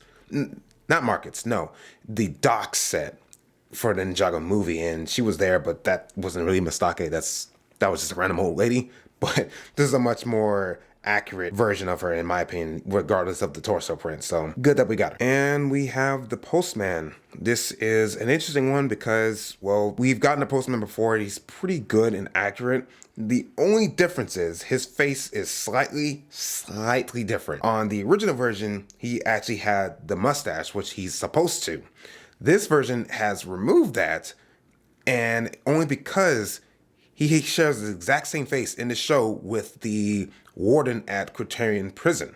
So what they did is took the mustache off and basically just used his face. So if you have basically a random generic police officer or just kind of like suit and tie kind of minifig, you can make the warden, and with the hairpiece, just the warden at the Criterion Prison, and there you go. So that's a nice little touch. I do have the other face. I would show it, but I have to go out and find it, and I just don't feel like at the moment. Unfortunately, I do apologize, but it is nice that they have technically 2-in-1 minifigs in this section. So good that they did that. Not a standout minifig. It's just the Postman. We've gotten him before, so I'm not gonna really spend too much time on him. So with that being said, I'm gonna go ahead and move on to the next minifig. Next up is Sensei Wu, and this is sporting his original pilot / season 1 all the way up until pretty much I think like season 5 of his outfit, where we see he wear probably the most out of the entire series. It is a good one-to-one creation of it. There is some slight variation differences, like the symbol on his back is different. It used to be a lot bigger and it was red, and the little circles that are now dots in that ring were actually little circles of their own, but they're now just little micro dots. And same thing on the symbol in the front. It was also bigger and it was red. And other than that, he's pretty good and pretty accurate to his season 1 design. Now his face is a bit more scowling and more mean looking. He doesn't have that soft, gentle kind of look he kind of usually would have. He's a more scowling, a bit more angry looking Sensei Wu. So take that what you will. It's still a good minifig. I do like the creation that they try to do, the recreation of this original outfit. So definitely good. I do like that a lot. And now I'm going to go ahead and move on to our next minifig. And next we have Nia in her pilot / season 1 outfit, where she just has the kimono on, the red kimono that we usually see her in those earlier episodes. And it's really good. I will even say this is better than the original one, because the original one, there was no back printing at all to be seen or spoken of. So this is honestly a much better way of even getting it, in my opinion. If you get this set, this is a better way than even getting the original. But There are some slight differences, but they're so minute that you really wouldn't notice. Like the symbols like on her left side going down, it's a bit smaller than the original, and that's like the only real big difference besides the back printing. So honestly, and they even gave her the hairpiece that she originally had, that kind of like dome bowl haircut look. So that's fun that they give her that back. They still use the Ninjago movie face, so it is what it is on that, but I'm not gonna complain too much because honestly, I've come to peace with the Ninjago movie faces. They're just now the default faces that we've been seeing for almost 10 years now, which is kind of crazy to think about. But the more interesting part is they gave her the original dagger she had in the spinner trading card collection, trading card game, where she had these huge big golden daggers with the little lightsaber hilt pieces in black, and they even had to remake that mold because they discontinued them a long time ago, but they remade it just for this set. Obviously they're going to reuse it because Lego is going to reuse their molds and use them and try to get the most money out of remaking it, especially. So it's funny how they did all that just for this, and it's so ridiculous because they're so giant, because like there's so many better pieces to create just small daggers, but they just decided to give her these big giant ones. So it's a nice callback to the original 2011 trading card game spinner set to get. So Nia's probably my favorite out of these bunch that I've just looked at right here of these minifigs. So let's go ahead and move on. Next is Zane and his ZX armor, and he looks really good. Honestly, he's the closest to a one-to-one creation of the original ZX armor, and I would know because I used to have him, and this is like the first one I got out of the ZX ninjas. So I remember seeing him the most, and it's really hard to say that which one is the one, like compared to the original one and this one, it's hard to say which one is the new in the original one. I mean, of course there's some slight obvious giveaways, like the printing is a lot more refined and a lot more detailed. It's a little bit more, you know, it shows a lot more of the actual like outfit of what he's wearing underneath, so it's a bit more representing of that, and yeah, the mask itself. But other than that, it's pretty close, and as I've already stated before, I do not have another version or the other version to compare it because unfortunately I do not have those original minifigs. I really hate I don't. But anyway, I think the printing and detail is really good, and the mask is really good. It's pretty, honestly, perfect. Like, honestly, I don't usually say a minifig is perfect, but this one is definitely solid and in every possible way. Taking a little bit of that stuff off, and we get to see the underneath stuff under the armor and the mask, and the face printing is really nice. This is not a Ninjago movie recreation. It's actually a pretty close, in some cases, an actually better version than the face that we actually got in the original outfit that he had back in 2012, because honestly, that facial expression he has looks a lot more like how Zane would look in the show than even the face that we got originally. So this is really good, and I really like the half robotic side of his face that we get that didn't originally even get in this out. I think we did. I'm not sure. I think that was a minifig, an exclusive minifig for one of the sets, and it was a polybag. Well, no, it was on a polybag, but it was like one of that Bricktober kind of minifig thing to get that half face of Zane. But anyway, regardless of that, it looks really good, really solid. And yes, even the back printing is really good with his original ice lion, I don't know what that is, symbol on his back, and it actually lines up with the armor. I think I showed it before, like just in the previous section where he was having the armor on. It actually shows up, and you can actually see it on his back, so you can't just, when you have the armor on, you can still see it. So it's not kind of like it's not too big, it's not too small, and it's not too low. It's actually just right. So Zane, really solid, really good. The final one is Lloyd, and he's also really solid and really good, and honestly close to perfection. Now, he's not 1,000% accurate. He's close, but as I've already stated, they have gold, and they wanted them to have gold, but some of them didn't. Like Jay, Cole, and Lloyd definitely did not have gold in their original ZX armors. But for Lloyd, it makes sense because, you know, the golden Spinjitzu master and all that, and it works for him. And I even like on his outfit that he has the scales are this gold trimming or gold bits of just bits. It's a bit of gold trimming a lot going throughout the outfit, so they fixed the outfit and actually make it look good. For Jay, they really just dropped the ball, but regardless, Lloyd looks good. The outfit obviously looks really good. It looks really close to the original. And now the only real critique, and I did not mention this in the other two ninjas I was looking at, was the hood itself is rather it's super good because it's an actual dual molding mask. So there's not like it's just one piece and they just paint it over. No, it's dual molded. It's two molds merged in. It looks really good, but I think the only thing that's odd is the headband in the back is gold as well. I think that's the one thing I'm like, I don't think it would be gold because I'm like, who has a gold headband? So it's a little silly with the concept of having a gold headband in the back, but that's like the smallest critique. I'm not even, that's like a nitpick if anything. But yeah, and the nitpick of just saying his gold armor is not a 100% accurate because he had the gunmetal color. So yeah, just some small little nitpicks with that. And just to look at him without all the extra armor bits and everything, and his face is rather similar, rather samey because it's just a Ninjago movie face. So I'm gonna look at the back printing. The back printing is actually what's nice. It's the snake Ouroboros style, just wrapping around itself and everything, and it's pretty good, honestly. And it shows, like, even when you have the armor on, you can still see the symbol. It's a little large, but you can still make out and see the snake symbol underneath, and that's really nice. And it's a good minifig, so nothing else to really say about that. Next, we have his father, which is Lord Garmadon, and this is supposed to be a recreation of the pilot version because this thus lacking the 4 arms that he typically has. So this is just supposed to be the pilot version of him, which I don't really like as much because I do like the 4 arms. I really like the extra arms that he has. It's really cool, but unfortunately that is not here. It is omitted because, like I said, it's supposed to be the pilot version.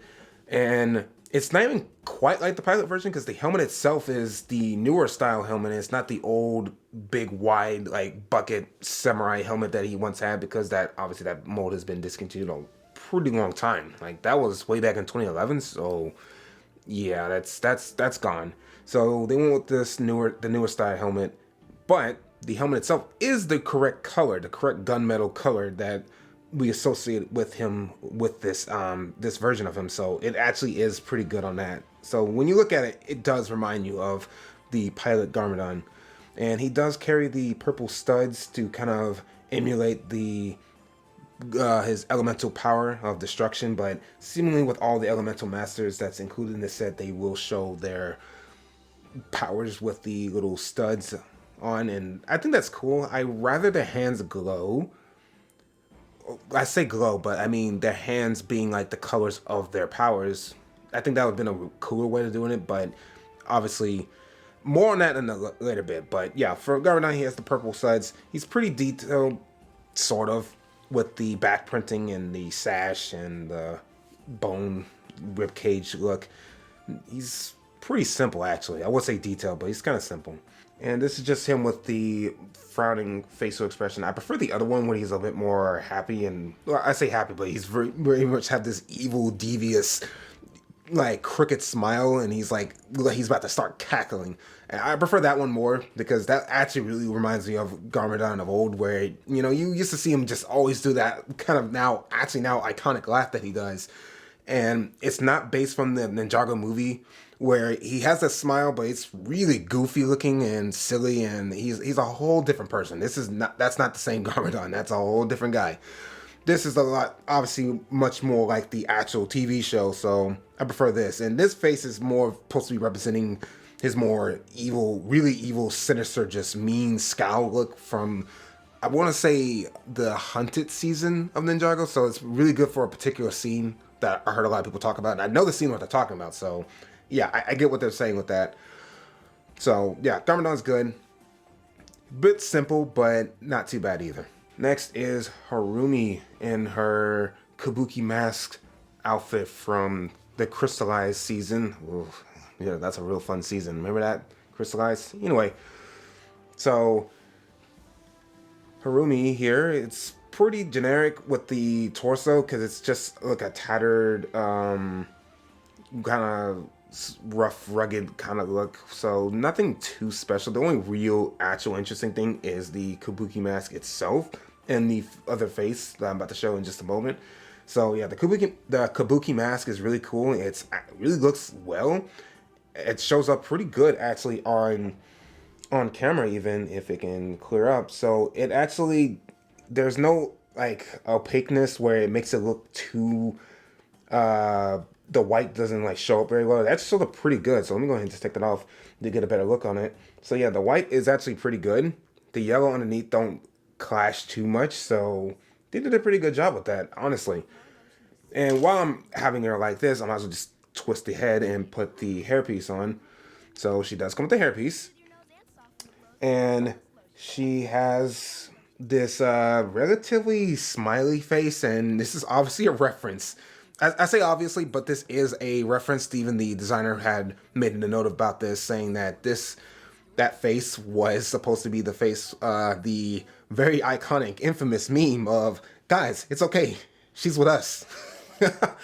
That makes me laugh, but regardless, it is a reference to that. The designer knew that, and he wanted to include that face, so we now have the, guys, it's okay, slightly smiling Harumi face.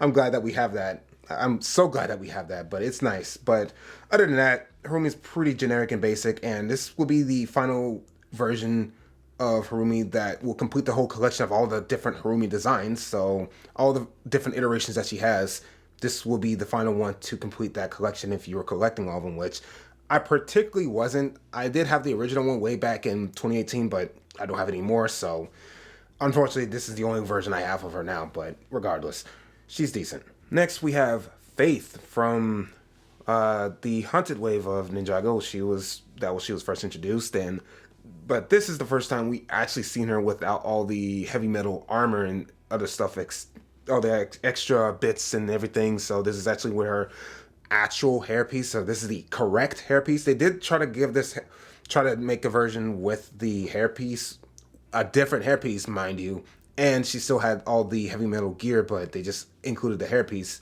So this is the first time they actually have her face properly shown with the correct hairpiece and everything. So she is really done very nicely.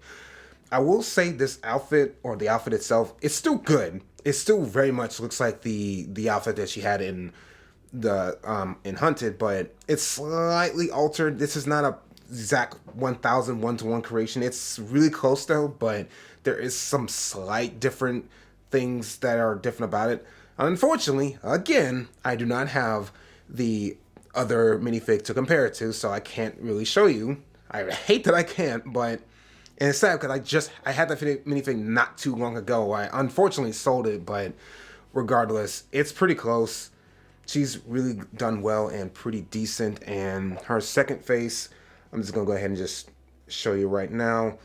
It is just a more serious, scowling expression where she's a lot more serious and a lot more ready for battle. But yeah, and it's really reminiscent of how she pretty much would look almost all the time in Ninjago. Like she would really like have a smile on her face. So seeing more angry is a bit more accurate actually. But yeah, so she's good. Like honestly, she's perfect to have because now we actually have a full, proper Faith and not just heavy metal, but just with a odd hairpiece that doesn't even match. It's not even the correct one. So now here we go and actually having the correct hairpiece for Faith. So also really good minifig. All these minifigs are good. So I'm just gonna say my more hyper reactions for the other minifigs that I'm really about to show, like actually right now. Next we have Young Acronics. And I know what you mean by Young Acronics. You probably heard it 1,000 times in other reviews, but I'm going to go ahead and reinstate and just re-say what they said.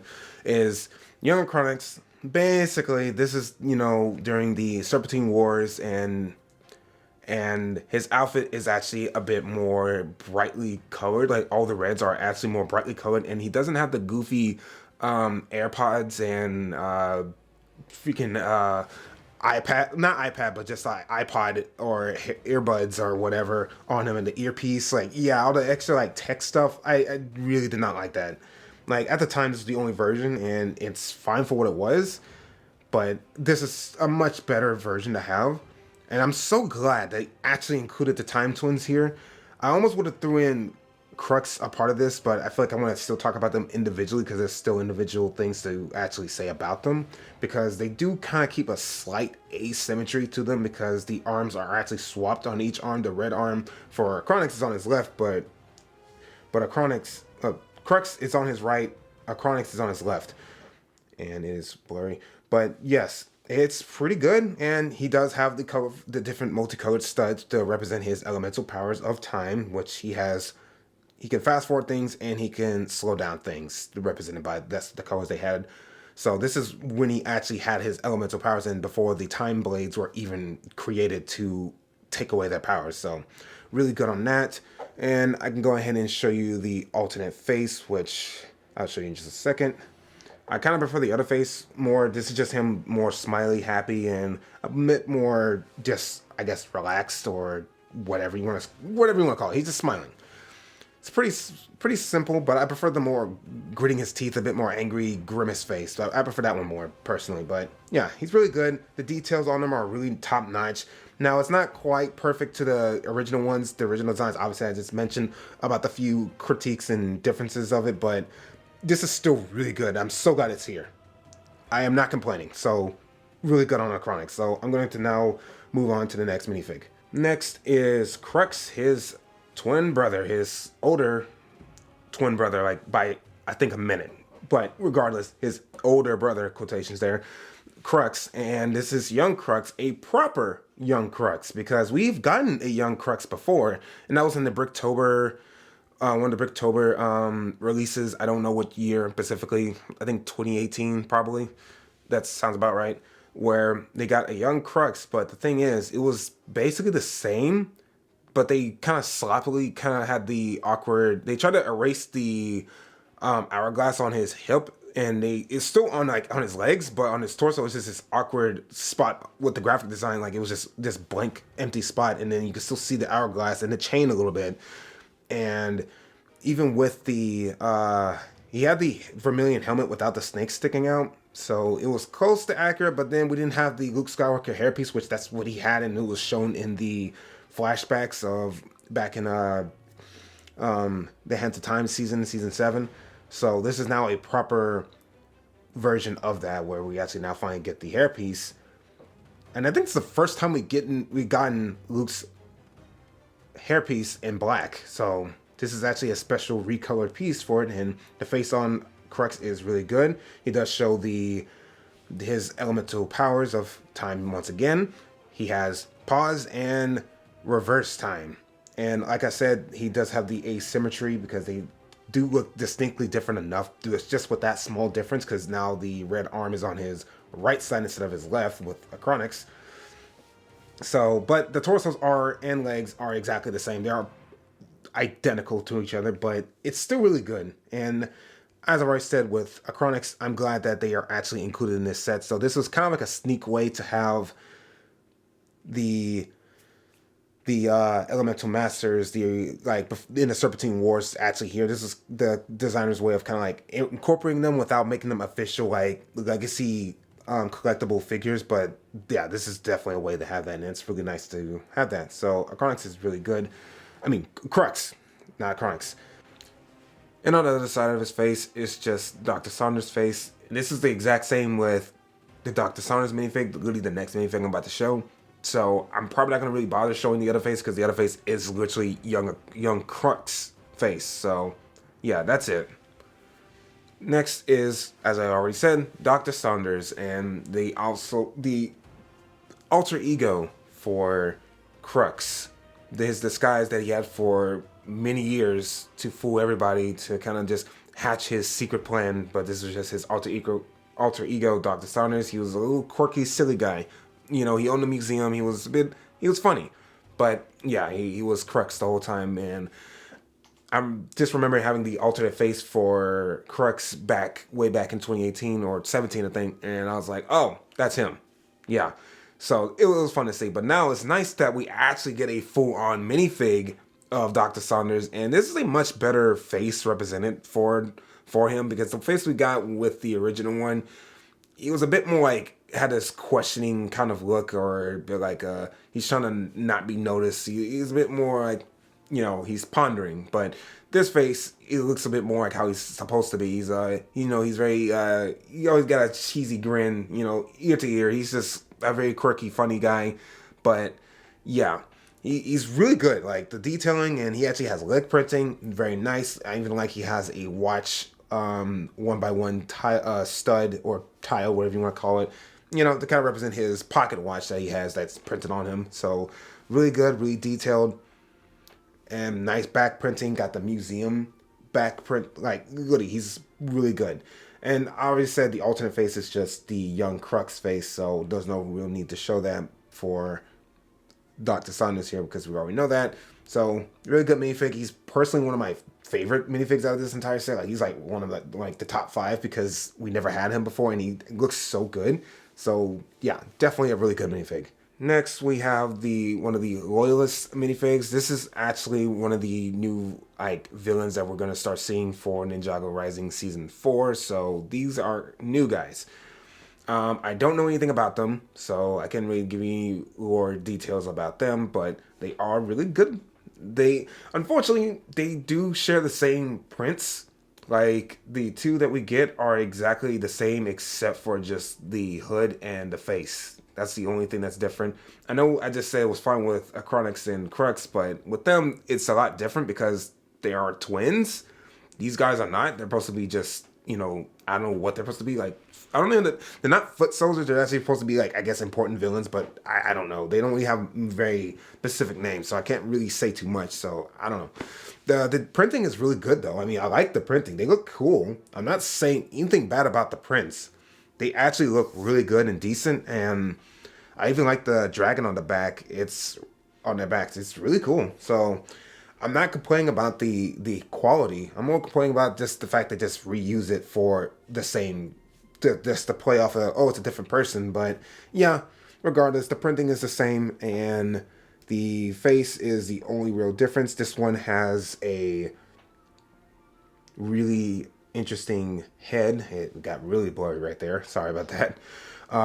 So he just has this alternate face where I'm assuming this is a mask, obviously. This is just a mask, so it's not like the actual face looks like this. And why is it blurry? Not much to say, because I don't even know who this character is. So a good minifig, but nothing actually really outstanding, like it's wowing my socks off. Like at first when I saw them, I thought they looked really cool, but now I'm like actually having them, it's like, they're okay. So yeah.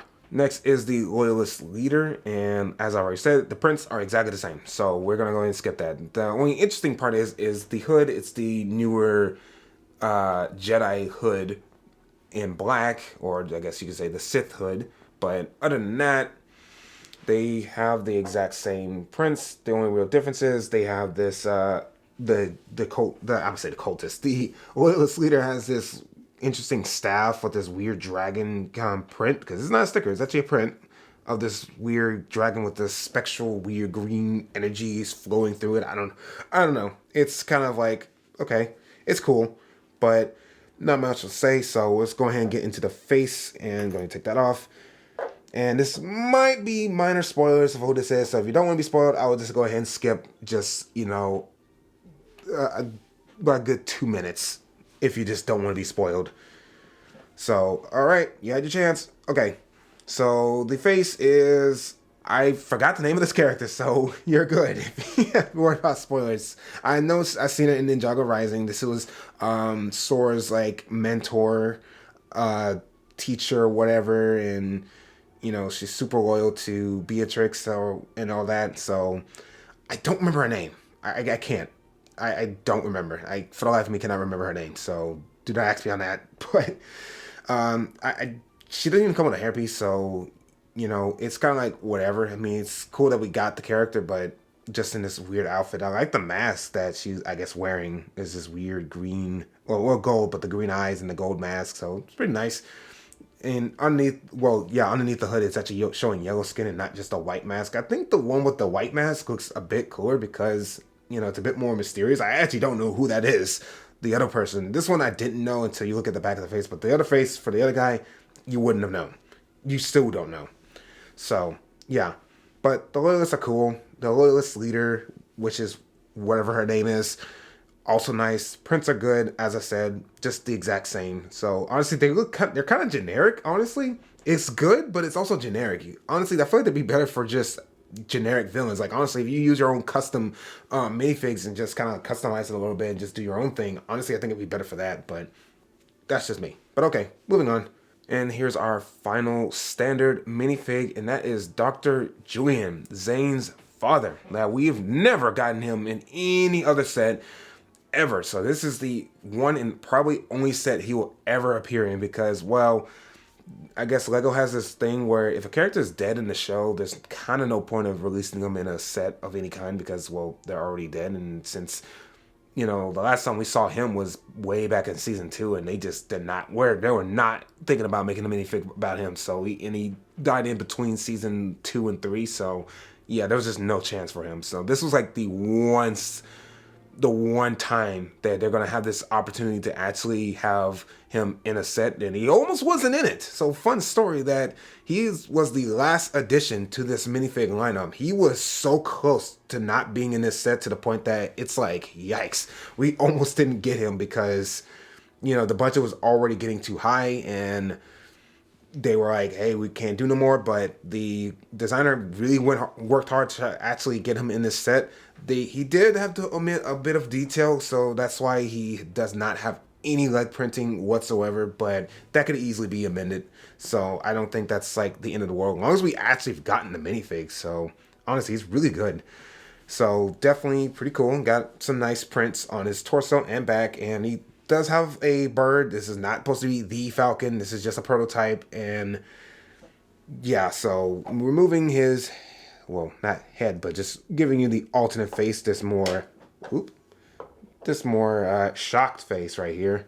So he does have two faces, and it's really neat, nice and neat, and I do like it.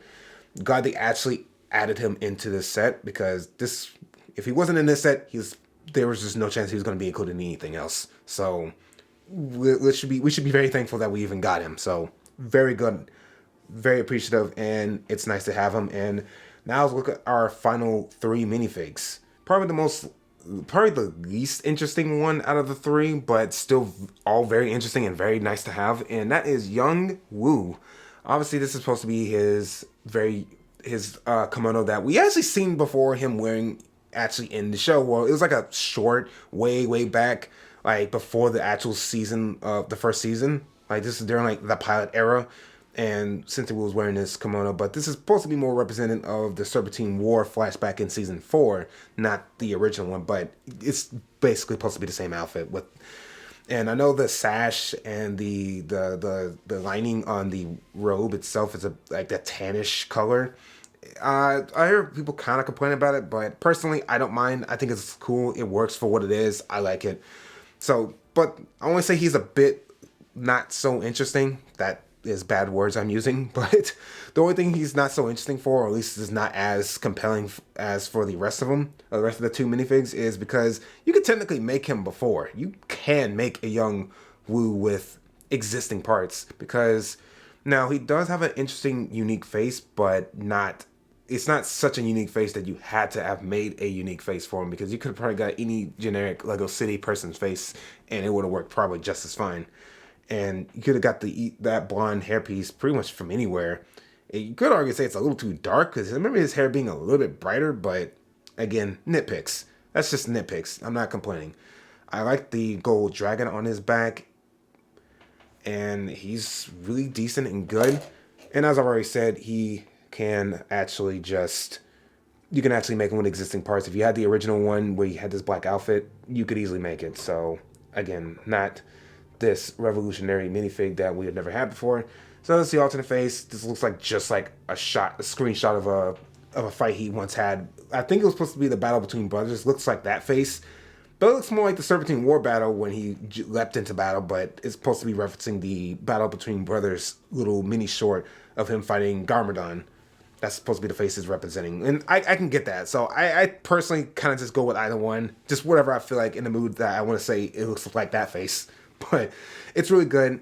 And also he does carry a little yellow stud, just showing off his elemental power of creation. As I've already said, the other elemental masters, so you already seen it. He does carry the staff, and this is actually an accurate color staff. With Sensei Wu, it was actually the accurate color because they finally, for once, actually made an accurate colored staff. All of the times it was always be brown or black, and it's like, that's not the color of the staff. Well, actually, this one's actually too dark, but the other Sensei Wu, like old Wu, has the correct color staff he has in the show. But regardless, it's good, it's decent. You get the point. Young Wu, he's really good, very nicely detailed, well, I like the Ninjago on his body, on his left side. I can't tell you right now what it means because I don't feel like looking it up, but I'll go ahead and do that for Garmadon because it's exactly the same. So when I pull him out, I'll probably already know what it says. So let's go ahead and move on to the Garmadon, right? Shall we? Now, a very interesting one. My personal favorite minifig of the entire set, not even a joke, that is young Garmadon here. And my goodness, I've been wanting a young Garmadon for so long because I could make a young Wu. I actually have made a young Wu, so that's why I was like, I mean, it's nice that he's here, an official minifig of him, but I was like, I could always make him. But Garmadon, you really couldn't because he has his sash and belt and all the extra stuff is purple and red, and there's just no way that you could make that in a minifig. I mean, you could customize that minifig and do that, but having an actual official one is so nice. Oh my goodness, I really do like this minifig, and he is my personal favorite. I've been wanting a young Garmadon for ever since I saw him in the flashback or the mini short, and I thought, man, he looks really cool. I don't know, I guess it's just always like the darker evil characters more because I just really like the color schemes they have, and he is no exception because he has this black, well, they have a black outfit, but he has this red dragon on the back. That's so cool. And in the Ninjago lettering, it just says Master. That's what it said for Sensei Wu. I don't know why I couldn't understand that, but it just says Master on the Ninjago lettering on him, but it's in red. The sash and belt, as I just said, it's in purple. He has a little purple stud showing his elemental power. I swear, he's so cool. And any astute viewers would have seen that I purposely put the staff in his left hand because I usually put the weapons of the villains in the left hand just to, that's kind of a weird little trend that I noticed Lego been doing where they'll have the villains will have the weapons in their left hands. At least in the instruction manual, it'll show you that, and it'd be like, I don't know, I guess distinctly say that they're evil because they have it in their left hands. I don't know. It's a weird thing. So I had it in his left hand. I just did that just to be special and just kind of be like, there's the evil side of him. I mean, this is before he was fully corrupted, obviously. This was during the Serpentine Wars. He was still pretty, for the most part, good.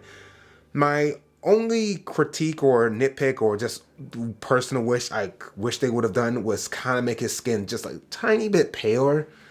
That one image where it's him, Misako, and Wu kind of like posing in this picture. I kind of wish they made his skin a bit like palish just to kind of show the evil really getting to him. But that's like a small thing that I'm just like, okay, whatever, who cares? Now, moving on to his other face, which I didn't mention his face before, was like, it's just him really smirking, smiling. Kind of reminds you of Lloyd early look, but for Garmadon, his alternate face is this really nasty, mean face. He is mean. He is angry. The evil, the venom, the Great Devourer venom has gotten into him, like, really is like, just... It's getting to him. He's like corrupt. He's gone. He's lost. He is no longer the good man that he once was. He is full on Lord Evil Garmadon man mode. So I really do like it. It's such a nice face, and he reminds me a lot of Anakin actually. Because the brown hair and just the darker robes or just the darker colors in general. In that he's once good but then turns evil. He basically turns black. He has this black exterior look, kind of reminds me of Anakin a little bit. That's just, ironically, brown hair. Yeah. Anyway, so really like young Garmadon. Definitely the best highlight minifig of the entire set, in my personal opinion. And now I'm going to move on to the final minifig. And here he is at last. We finally have a full-on represented, full-on minifig version of the first Spinjitzu Master. And I would be a lot more excited for this, but we kind of already seen him before, and I just don't really care all that much. Like, it's a special minifig, sure, and I really like the printing on the back. It really reminds me of the shot they had in March of the Oni when he walked up to Lloyd when Lloyd was in this weird like limbo space and he met the first Spinjitzu Master. That's cool and all, and this is basically the outfit he had. I like it, but it kind of just reminds me of the Woo Crew outfits. You remember the black version where they had the gold trimming and whatnot? It kind of reminds me of that, but just without the Woo Crew symbol. Man, that's hard to say. It just reminds me of that outfit, but it's still nice. I do like it, and he even has the braided ponytail in the back. Sorry about that. Tongue-tied. So he's just kind of average. Like, it's special, but I feel like it could have been a bit more special. And just to show his face just a little bit more, now you really get to see his face. It's just Sensei Wu's face, but just without the beard and mustache. He just has like a little goatee, I think. And that's about it. So, not this grandiose, oh my god, it's the first Spinjitzu Master. It's like, we already seen him. We even seen his face before, like, on accident even. But I always just said that it's just Sensei Wu's face, and there you go, without the beard, and that's it. Like, I don't know why it was like this elusive thing that they really wouldn't have kept secret for literally 15 years. Like, we just could not see his face, and it was like, well, duh, that's what he's gonna look like. So, there you go, first Spinjitzu Master, he's nice. So, let's finally go ahead and give my final thoughts on this set. And this is the last thing I forgot to show you, was just the other configuration that you can have it in, the other orientation. There's really long, spacious way, but honestly, I cannot recommend doing it like this because this is way too long. This is like almost at the full length of my entire table right here, so I cannot imagine putting it on a shelf. You can actually kind of visualize it just with the shelves that I have. That would take all three of those shelves that you see in the back of my setup right here to even put this like this back there. So I cannot recommend having like this. The ring orientation is such a far better way of doing this, personally. I mean, I like it. It's cool to have like a wide open way, this long street kind of look to it, and it's really nice and really like, it's really interesting and how intuitive how it was to even do this. But and even with the end caps, I'm gonna keep calling those parts, to close off all the holes, so there's no kind of like inconsistency and there's no holes that you can see right here that looks odd. It works, it's solid. It's just, this is not going to be a way I'm going to display this or have this shown. I'm not going to do it like that. I'm sorry, and I would not recommend it to most people, because unless you have a really long shelf dedicated for this, I cannot recommend doing like this. So yeah. So now I'm going to move on my final thoughts. I'm going to reconfigure in the ring orientation and give you my final thoughts. All right, in conclusion, what do I think of the set? And I know you're gonna notice the lighting from my window, but it's all right. Just ignore it. So anyway, the Old Town set. This is a far top-notch set. This is a phenomenal set. I can't really have too many critiques or issues with it. I did mention that the set is a lot of pieces, and there's just a lot of 1x1s and small slope pieces and everything included in this set, and that's a good majority of the builds and like structures of this whole set. Unfortunately, I will say that is like my actual genuine critique. But overall, how it actually looks is still good. That's why I just say the price per piece does not do it enough justice, and that's just, I feel like, a really easy, cheap cop out just to say, oh, on paper, yeah, this set sounds really good because it has almost 5,000 pieces, but like I said, it could just be a whole bunch of 1x1s the entire set, and be like, well, is that still a good set because it's just a lot of 1x1s making it? I mean, it would be kind of a mess and it wouldn't look good. But anyway, this is still a really good set, is what I'm saying. This is a good set. It has tons of minifigs. The most minifigs we've gotten in a Ninjago set. And they're awesome. They're all really good and interesting. Most of them. Like a good 90% of them. I think there's only like 2 that I'm really like, I don't care too much about. But regardless, This set is absolutely amazing. It's an awesome set. I would say I recommend it, but it is kind of a pricey set. It is a $300 set, so as much as I would like to recommend and be like, yeah, definitely get this, I'm like, now if your budget just calls for that and you have enough to get it, then, and if your budget is just $300 and you want to get a really nice set, I would say get this one. But if you don't want it, then that's totally fine. The score I give this set would be probably, it's hard to review. I'm so used to reviewing Bionicles, it's actually kind of hard to give this an actual rating or score. But regardless, I'll still give this probably an 8-9. Like, really solid. But there's still things I would still critique about the set and just kind of like have my own personal gripes with it. I know that's not a low score. That's almost a 9. It's actually really good. An 8-9 is still really good. That's not a low score. It's just that there's stuff I would personally I would change about this set that I feel like maybe I have not said that very well in the set because I was kind of just glazing it the whole time, but I do feel like there are some things that I would change about it if I could. If I was like doing this set, I would change a few things, but obviously I'm not a LEGO designer, so what are you gonna do? So 8-9, that is my personal score. I hope you're not too upset by this because, you know, I'm not going to give it the ultimate praise of it's a 10 out of 10. No, it's an 8-9. So there you go. Well, with that, I still do hope you all enjoyed this review. This has been a very long, lengthy review. I know this has probably been the longest review I've probably done on the channel. I'm not sure because obviously I'm recording this right now, so I don't know exactly how long this is actually going to be when I'm done editing or anything. So this could be the longest, but I'm definitely on the fence of like, this is probably going to be a really long one. This is definitely going to be like maybe 50, maybe an hour. Probably not, but it's definitely going to be a long video regardless. So regardless, this is a long video. I hope you enjoyed it. I hope you stuck around to the end. And if you did, thank you. You're an amazing person. With that, join me next time when I don't know exactly what I'm going to look at yet because the year's still young. I just finished this, so I don't know I'm going to do Bionicle just yet. I have not gotten any of the new, I say new, but any of the 09 sets. I'm about to say 2009, the 09 sets. So I can't really start that just yet. I do have another Ninjago Legacy set coming, so I'm like, if you're interested in me reviewing it, if you want me to do the blacksmith shop, I'm more than like willing to do it. So just, if you're interested and you're curious and you want me to do it, I'm glad to do it.